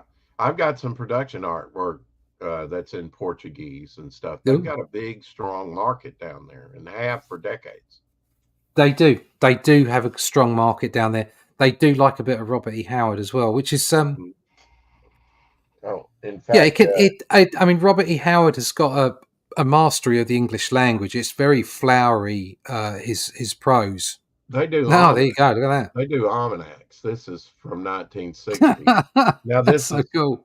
This is a copy, but this was one of their almanac covers. I don't know. There's something going on with that Superman face. Well, I mean, they definitely use local artists. Yeah, that Batman face is classic. Yeah, classic Batman. Yeah. That's what almost got the Batman titles canceled, really. It was only the 66 show that kind of helped it, because it was so campy. Here's an Irv Novak. I think that's Irv Novak. Irv Novak really goes, I don't know. Do you know Irv Novak as an artist? I'm sure I remember that name. Yeah, he used. Well, I saw him in Web of Spider-Man in the 80s is where he came on my radar. But he goes way back to the, one of the older artists that did like the war books with like Sergeant Rock and things like that. All right. Yeah. Now, besides Conan, what other character you think that, I'd like to do Captain Britain. Captain Britain in his original costume. That's what I'd really like to do. Captain Britain now. There's not much. It's all wrong now. It's all wrong. It's now, so wrong. You like him? I've probably asked you this before. You like him with the original face mask? Original costume is best. Yeah, I love the original. I have the utmost respect for Alan Davis and his work, but no. Yeah. But original Captain Britain, please. Well, Captain Britain was, the last thing in my mind that he was really big in was Excalibur, which I didn't always like, No, I wasn't that keen on that, to be honest. I really liked it the way I liked the magic. Yeah, in the original series, it was all about Stonehenge and druids, and that was the basis of his powers. Very British thing. Captain Britain artist Russ Leach. That would be so cool. That would be so cool. Good combo, huh? Yeah, I would love that. But it's kind of like John Byrne in Fantastic Four. His first comic was Fantastic Four #5, first appearance of Dr. Doom. Yeah. And that made him a comic reader and a fan. And that was, he did X-Men, he did Avengers, he did all those team books all at the same time. But he wanted to do Fantastic Four. That was his passion. That was the title he really coveted and wanted to do. And unfortunately, as a comic artist, unless you're, the hard artist like he became, you don't always get that gig. You don't get a choice. Yeah. No, that's right. I know R.T. Bear always wanted to work on Batman, but never got to, really. Oh, yeah. But I got a Batman gig for a year, and that was fantastic. I was restricted because it was a kid's book. So the style was a very sort of 80s style with sort of painted color over the top. It was fun, tongue in cheek, but not cartoony. But then at the same time, they wanted to have a bit of a feel of like the Batman series from the 90s. So, it was a bit of a mix. Originally, they asked me to do something a bit like Ben 10. So they said something sort of simpler and more colourful, but then they rode back off that and bottled out and said, no, just do it like a bit like this. And they showed me some kids Batman stuff that DC had put together, and I just got on and did it the way I thought best. So I was restricted to a degree, but at the same time, I still got to draw Batman, so I was dead chuffed. I was very happy.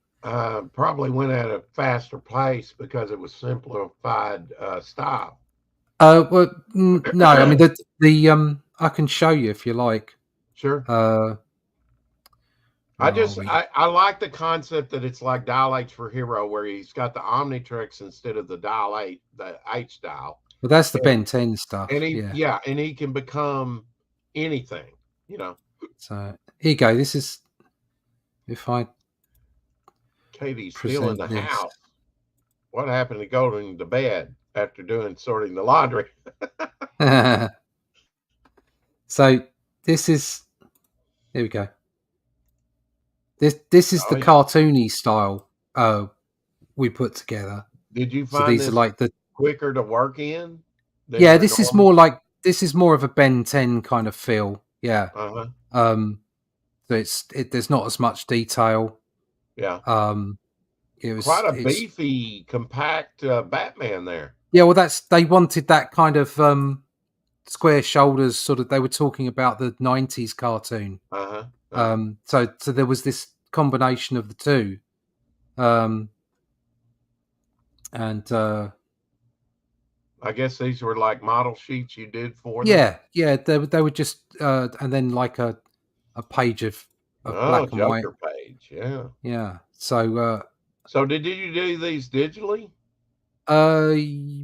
Yes, these ones were done digitally. Yeah. Now, see, I would think that you could print these out and color them, and probably sell them. But they didn't want that, and in the end, I ended up doing. If I go to the last issue we did.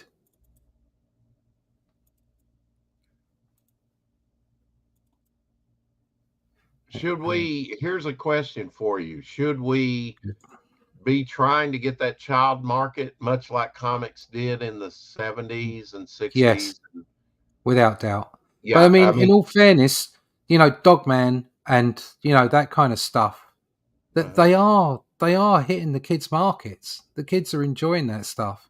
Yeah. The problem is that things like Marvel comics, you wouldn't want to give it to your kids. Yeah. It's almost like what happened to Doctor Who. Is like when I was a kid, Doctor Who was a family show. It was effectively sci-fi aimed at kind of like the kid market. Do you know what I mean? Right. It wasn't. They ended up calling it BBC drama. Yeah. It's like, what the hell? Now, it was always part of the. Even from the very beginning, it was part of the drama department, not part of the kid department. Yeah, but yes, it wasn't a kids show, but it was kid friendly. Exactly. Okay? And it was on at it was on at 5 o'clock in the afternoon on a Saturday or something. Okay. And then what they did was they ended up moving it to 7 or 8 o'clock and calling it BBC drama. Well, and it instantly you turn off a bunch of kids. You instantly turn off a bunch of kids. Okay. And then what happens is they stop buying Lego. They stop buying magazines. I was doing Doctor Who Adventures, which is a kids magazine for Doctor Who. And that dropped off. Okay. Kids stopped watching. They stopped being interested. And then all it was for a very niche audience, because even the general audience were like, what the hell is this? Okay. Because it changed. All right. And whatever you agree or disagree, it changed radically. Okay. And people, for the most part, were just like, oh, I'm not watching this anymore. Okay. So the numbers dropped away. And it's the same with comics. Okay. Comics were always all ages. If you look back at the 80s, okay, 70s, 80s, even the 90s, okay, with some of the more radical things. Right. But apart from specific titles, the general titles were all ages. You could read it as a kid or you could read it as an adult. Yeah. And it's that broad spectrum. And what happened was they stuck the comics they took them away from the newsstand. They put them into comic shops. Don't get me wrong, I love comic shops, okay? Right, but they put them in comic shops away from kids. It's as simple as that. You did, you took away several generations of audience to the point that recently kids do they even make comics anymore? It's just absolutely ridiculous. So that's what happened. And because of that, we're not seeing enough kids being interested in comics. I've been fortunate enough to be involved in Doctor Who Adventures and in this Batman project and in Ben 10.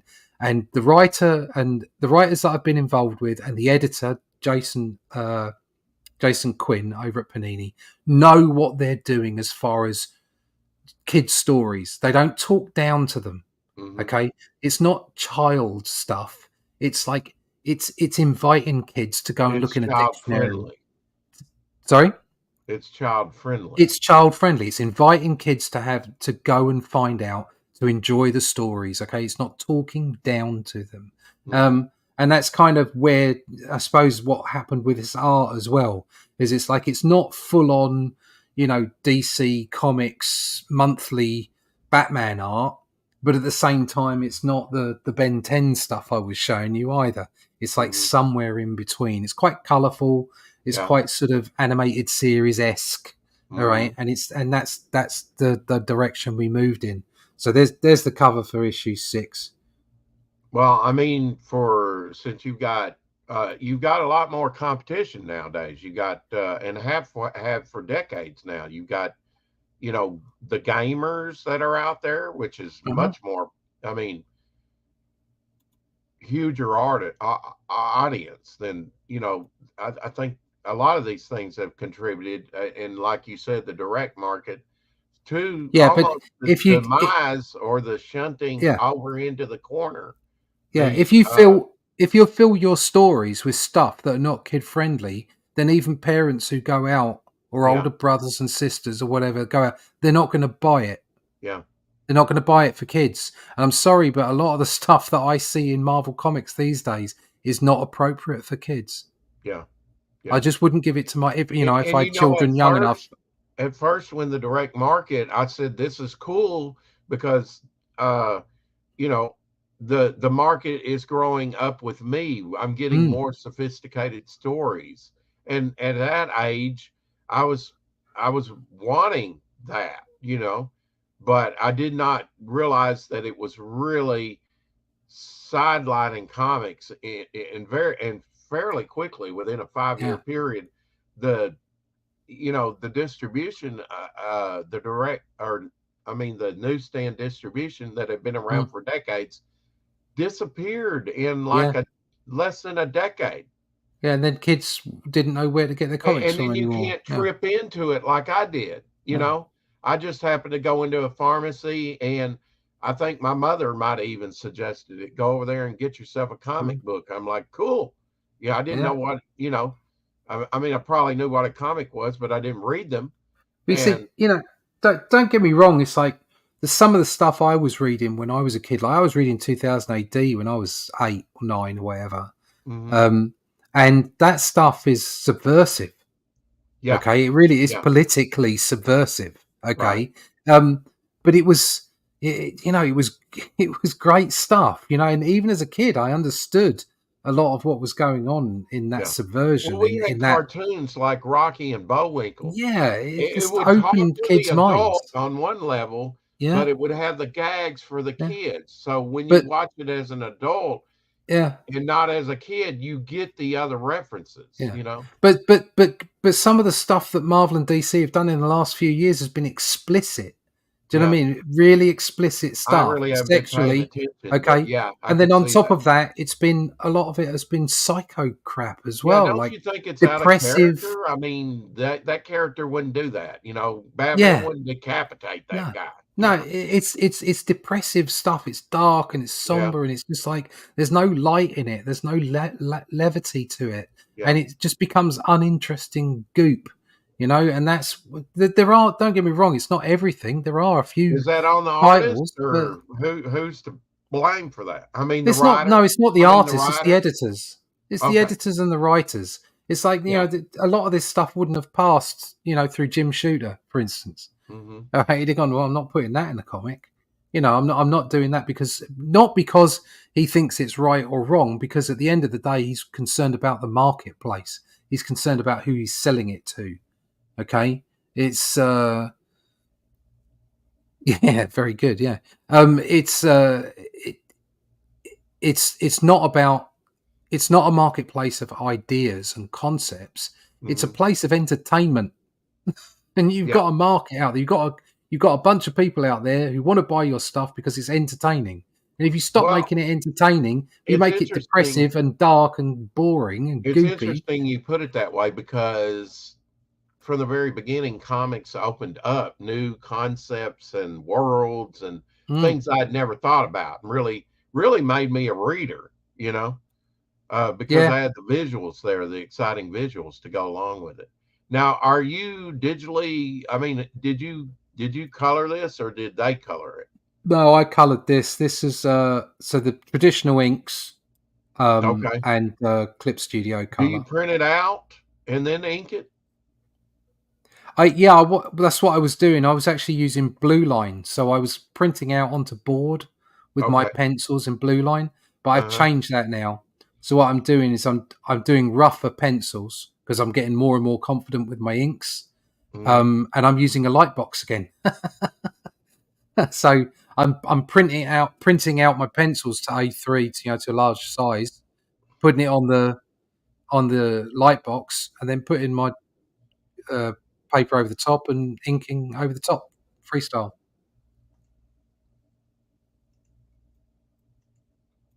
What have you learned with using the inks? Because I know Glenn Fleming's worked with the inks for a long time, hasn't he? Well, what I've learned is relax. You've got to be. Unfortunately, there's got to be a certain amount of confidence. Hmm. You have to be confident with them, and that only comes with experience. It only comes with practice. I'm still sort of getting my head around it. I Yeah. started off in the comic book industry. I came back to comics after other careers in 2010, and I got my first pro job on Doctor Who in 2015. And I started off digitally because I was scared stiff of inks. I was scared stiff. Thank you very much. I was scared stiff of physical inking. Okay, but I've converted right the way back to doing real inks with brushes, and Hmm. now not even pumping out, not even printing out my pencils to blue line. I'm just printing out roughs and putting them down on the light box and inking And freehand that over the definitely top. takes confidence. It takes more confidence. It's scary, Mhm. but now I'm starting to loosen up as well. I always wanted the trouble is you start off as a kid, you look at John Buscema's work, you look at Joe Sinnott's work, you look at all the geniuses that build you, as a child, and you look at them and you see them as these perfect pieces, and so you try to be perfect. And it's only later on when you mature and you look back at them and you go, they're not perfect. And that's why they're great, Yeah. because they're not perfect. Well, It's why they're so wonderful. one thing that I found in comics as I went along is you saw the artist grow and Yeah. sometimes grow into a new style like Yeah. Barry Windsor Smith did, Yes. Yeah. or yeah, I mean, totally different style. I mean, Yeah. it's still there. You can still see a little of the Kirby influence, but it's not like and then of course at that time they were saying draw like Kirby, Yeah. draw like Ditko. They were they were kind of pushing that, weren't they? Yeah. And then Yeah. you Well, I and mean, then you even Buscema was asked to draw like Kirby, yeah, but he ended up being himself. yeah, It's just what he did. Probably what he did learn, what he did take from Kirby, is the dynamism of the work. I mean, if you look at Buscema's work, the way that he has characters interact is mhm. quite Kirby-esque in some ways. Well, I The think power and the I think energy that Romita goes on. Senior probably had the worst of it. Although within like 3 issues, he was doing his own thing on Spider Yeah, Man. But yeah, they said draw like Ditko. Are you crazy? yeah. Nobody can draw You like great Ditko because someone could draw nobody's like got Dick. Ditko's imagination. You know, or here's one that I would not want to hear: draw like Gene Colan. There's no way. No, I can't there's no think like way you that. can. No, I no. can't With think that, which that is way. why, Yeah. it's important to be yourself. Which is why it's Mhm. important to find your own style, Your own because voice. you're only going to be the best you can be Yeah. by being yourself. You can't be the best you can be by being someone else. Okay. I'm going to give That- up comics now. It can get discouraging. yeah, it can, but you Yeah. just got to keep. got to keep going. You just get self-improvement. Is that when It's you like my push away from the table and go work out? I mean, yeah. what do you do to encourage yourself when it's not happening on the page? Think I've got to eat at some point, so I really ought to I'd like to keep buckle. eating. I really ought to buckle down and get on with it. Stop Yeah. being a wuss. Yeah. Yeah. I come at my work in the same way that I've been with my other careers. So I was a designer and then an art director for a long period of time, and then I was a coder and had my own business. And throughout all of that, I never thought of myself as a particularly good designer, but I was an exceptionally good problem solver. And my problem solving went from a creative process, like designing an art direction, and I took it over to coding, and I was solving problems in code.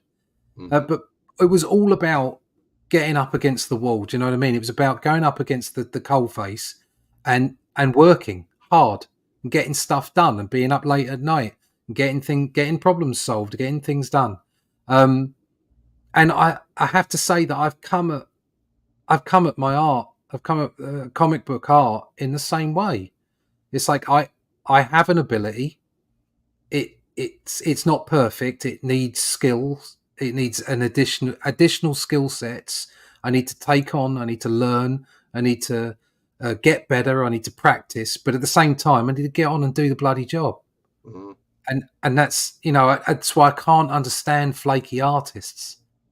It kind of winds me up. Flaky artists wind me up. I'm an artist, and flaky artists wind me up. It's amazing what Kirby and others did because he really put some thought behind it. He really brought his A game in a way. When it came to expanding the lexicon of comics. Yeah, but that didn't happen overnight, did it? It was decades. Yeah, it didn't. Yeah, he did it over a period of time, and he was able to. At the end, he was given, not at the end, but in that middle period, he was given the respect to actually be, do his own ideas and get on with things. When he went over to DC and the New Gods and that kind of stuff, and he was like given a blank slate and just like, go for it. And even though it wasn't successful, they're leaning into it now because that's their mythos. Because it's brilliant. Yeah, but it wasn't appreciated at the same time back in the 70s, though. Really, no. But at the same time, you look at all those artists. You go right the way back to Prince Valiant. Okay, you look at Toth, Eisner, all of these people. Okay, right the way through. Buscema, Kane. You look at our artists. Alan Davis and all these people, all these fantastic artists. They all had one thing in common. They bloody well got on with it. They did the job, okay? And especially if you go back and look at, people like Romita and Buscema and Sinnott and Kirby, they were on a page rate. They needed to get the job done. They got as much done as they possibly could in the time that they had, okay? And they got paid for it. Yeah. Stop moaning, stop whinging, stop being flaky, and get on with it. When you look at those early Avengers Kirby things that he was sometimes just doing layouts because he was so busy doing like three books or more a month. And it really depended on the inker. Some of the inkers did more with what he gave them than others, and some of it's pitiful and some of it's passable. Yeah, Vince Coletta. Yeah, some of it's brilliant. Like my favorite early. Joe. It's wild that Joe Simon inked that first John Byrne Fantastic Four issue number 5, First Doctor Doom, which was the best inker that I think he got in the early years on that title, except for issue 13 and Steve Ditko, who had inked a lot of the Atlas stuff, the monster stuff, because there was a lot of Kirby and Ditko crossover in that era. But when it came to early Marvel, he was over here doing Spider-Man and Kirby was doing everything else, or just a bunch, and they didn't get to work together like they did in the Atlas years. Yeah, but it's funny that the stuff that either of them did, they were the right artists for it at the right time.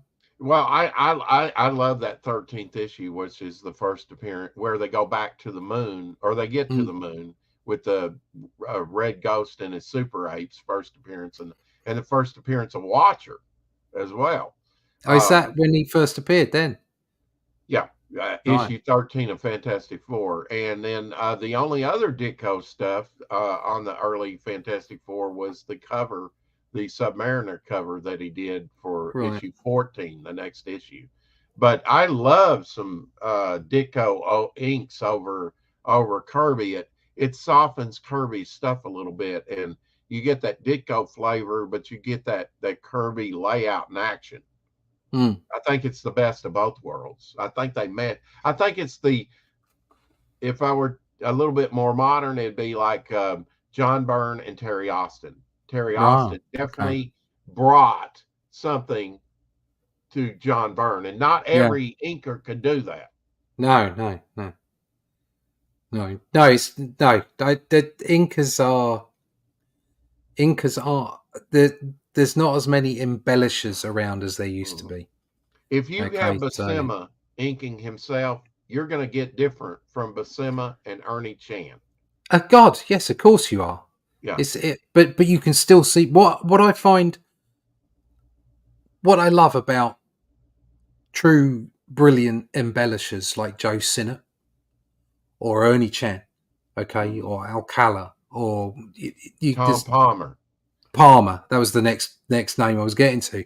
Is you can, even though like Palmer's sometimes accused of like everything looks like Tom Palmer, I don't believe that. I think if you've got a strong penciler and a strong ink, a strong embellisher, okay, in the way that those guys were, you get the best of both worlds. Well, I mean, if you're, I mean, I guess there's difference in an inker and an embellisher. I don't know. I've heard people parse. You know, I think there are some that kind of go invisible, and then I think there are some that you can see there, especially in the face again. You know, I can tell a Tom Palmer ink face. I can tell an Ernie Chan. You know, I think there was this trend for pencilers to do very finished penciling. Okay. And what that created was an environment where inkers or embellishers were maybe concerned to change too much of that penciling. And it ended up being literally inking over the lines that you're given. Yeah. Which is not the same as what Sinnott and Thomas and Alcala and Chan were doing. Yeah. They were being given rough pencils, sometimes just layouts, and they were taking it to the finished product. And it's different. That's a skill that's being lost, I think.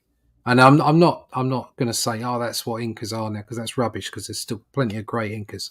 But it is a skill that gets lost, and it's not.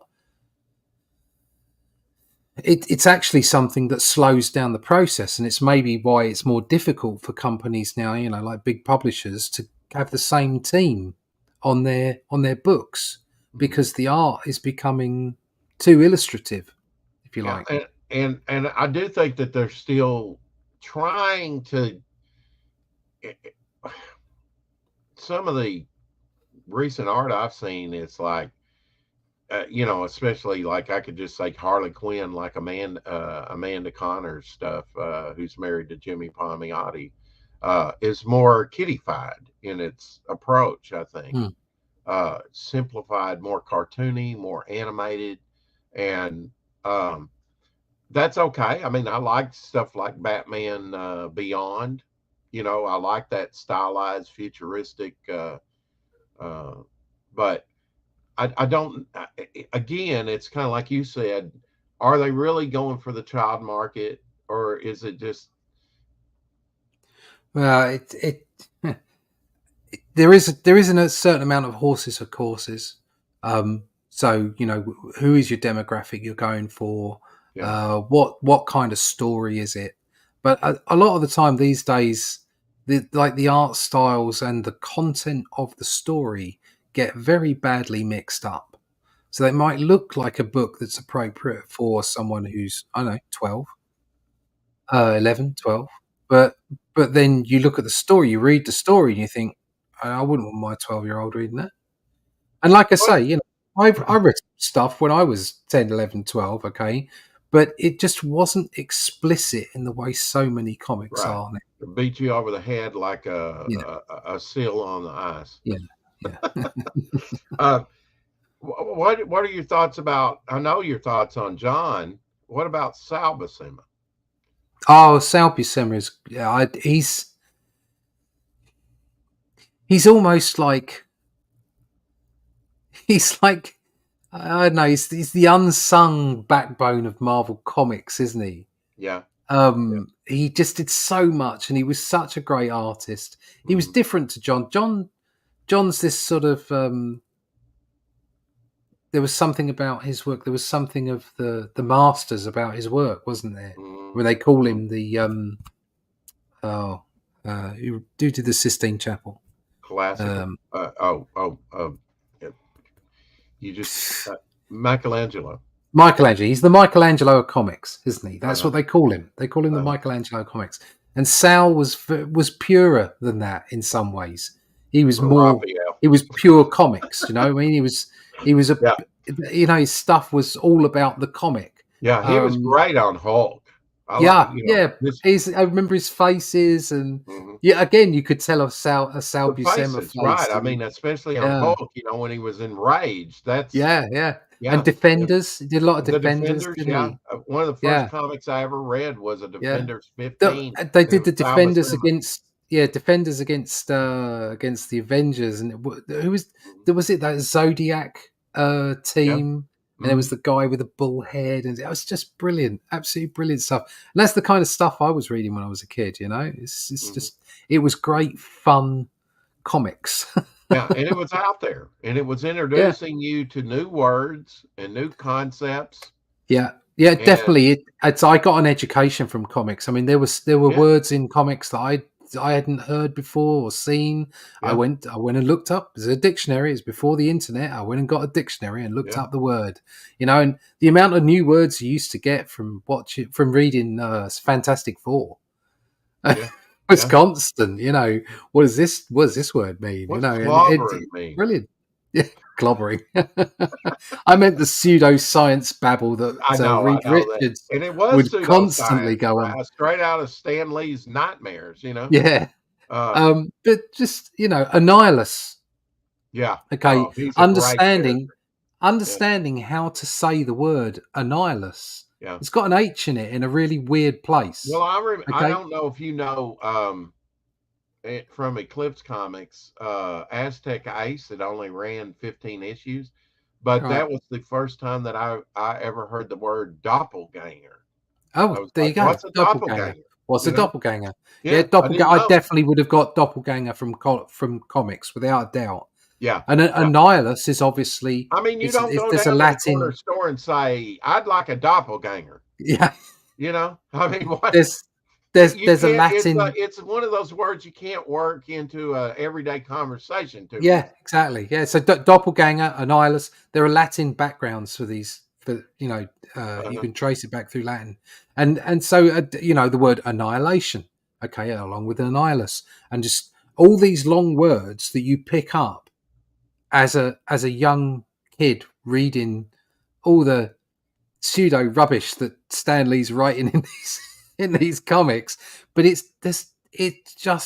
expands your mind, it expands your vocabulary. You start looking for other things.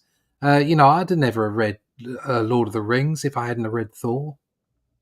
It's simple as that. Yeah, it inspires you. It makes you hungry for other things. And comics are because of the pulp nature of superheroes in the States, and because of the effect that that's had on Great Britain, with a 51st state for all intents and purposes, especially entertainment wise. And we don't have the same. We don't have the same roots in comic strip that that Europe do. If we did, we'd have a thriving comic book industry here.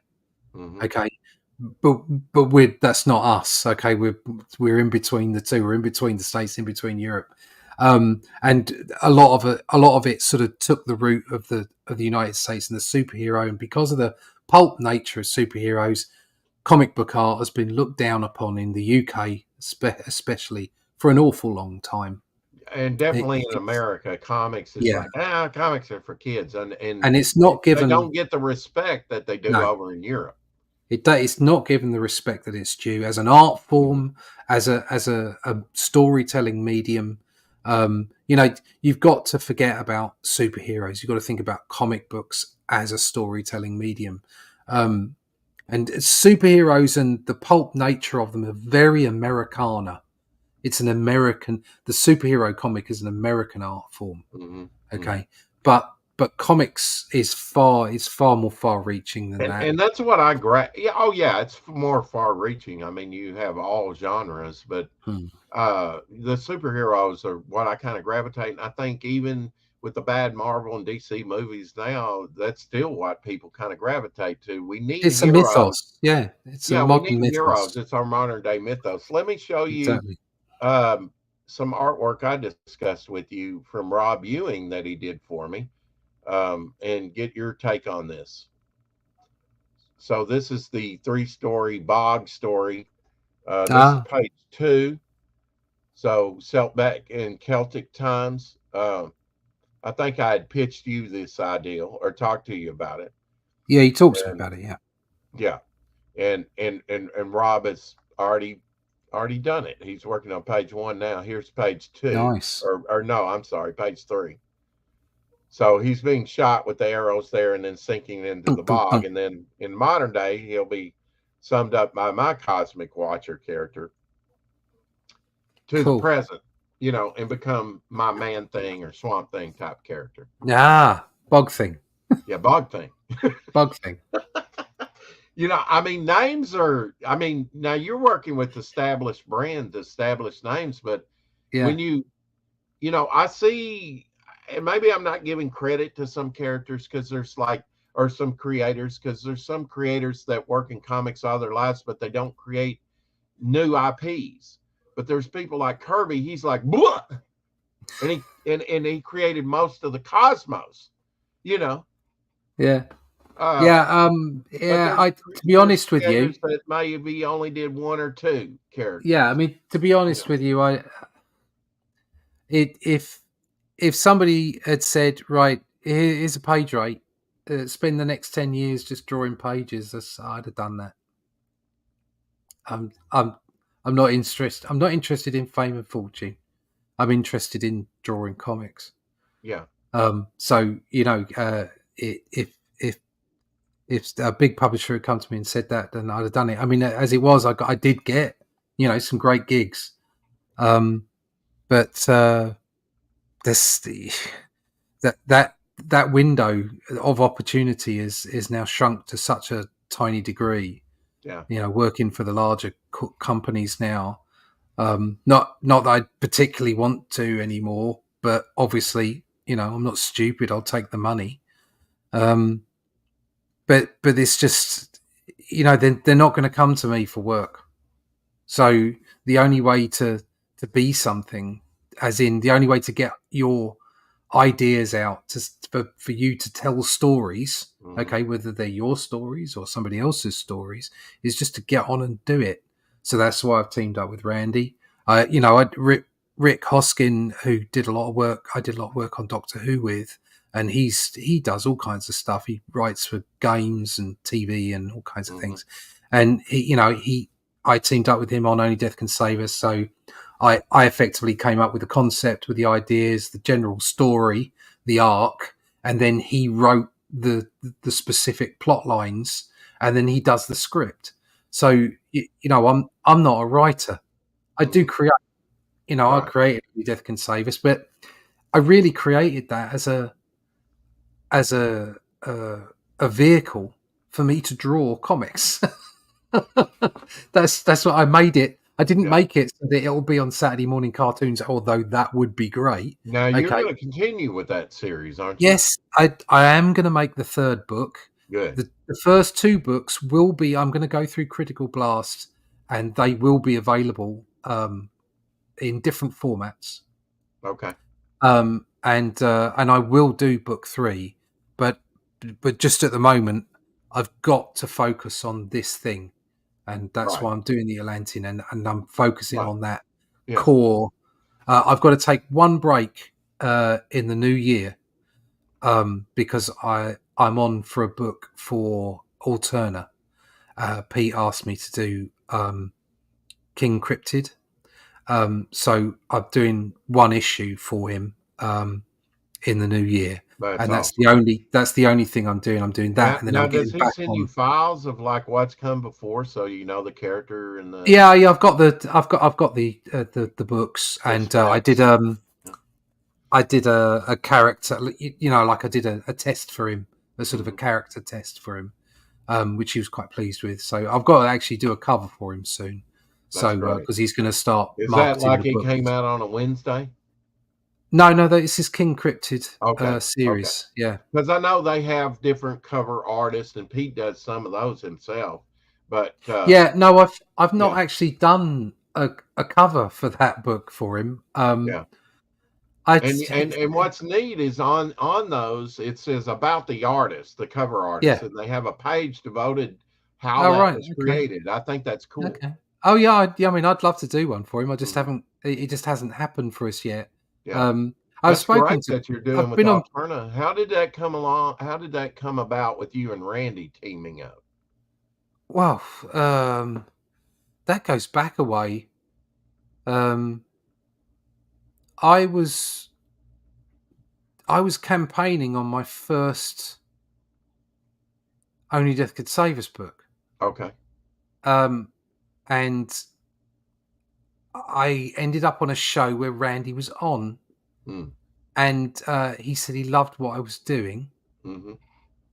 And then we just got chatting, and we ended up being involved in some other publishing bits and pieces. And then I ended up on the show with him. We've run the Friday show for a couple of years now. As Comics by Night. And also the Sunday Funnies was going on before that, and I came onto the Sunday Funnies quite a lot as well. And we just got together, and he really liked Only Death Can Save Us.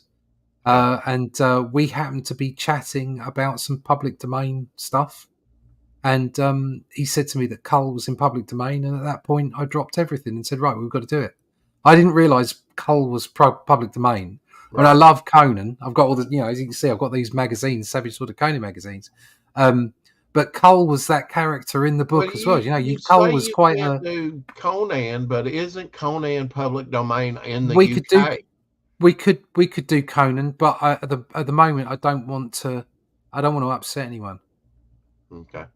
Not right now. Okay, I want to do Cull. Okay, and the reason we can do Cull without upsetting anyone is very specifically Cull and the Shadow Kingdom are in public domain and have been for a while.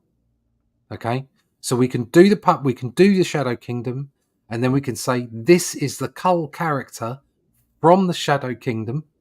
Okay, not the one that Marvel did, not the one that they did in the movies or whatever. And as long as we don't use the word Cull on the cover, okay, because that's trademarked or something like that, okay, we can use it inside because it's the story is about the public domain character that was in the Shadow Kingdom. Okay, so it's very, very straightforward on that one. Conan is not as straightforward. Like in a movie adaptation, a straight adaptation of a book. Yeah, exactly. And because of an article or whatever. Because of that, we can move forward with that version of the character, which is public domain. Okay. Conan is a little bit more complex than that. Also, Conan is a lot more well known. Okay. Yeah. And if you start mucking about, it's like they did the Chimerian, I think it's Ablaze, did it in Europe, and they ran into some issues. Although I believe they just turned around and said, "Sod off! It's in public domain. We can do what we like." But they still ran into issues, and we're not after doing that. We don't want to do that. Okay, we don't want to fight with anyone. We don't want to get anyone upset.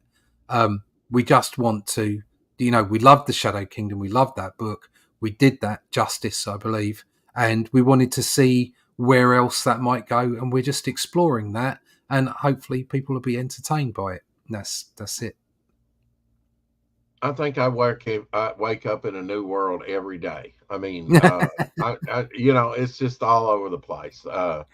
You think, okay, that'd be a good cover. This would be a good story. That'd be a good concept. And then you think of something else that's, better. I mean, I'm always shifting, That's the thing.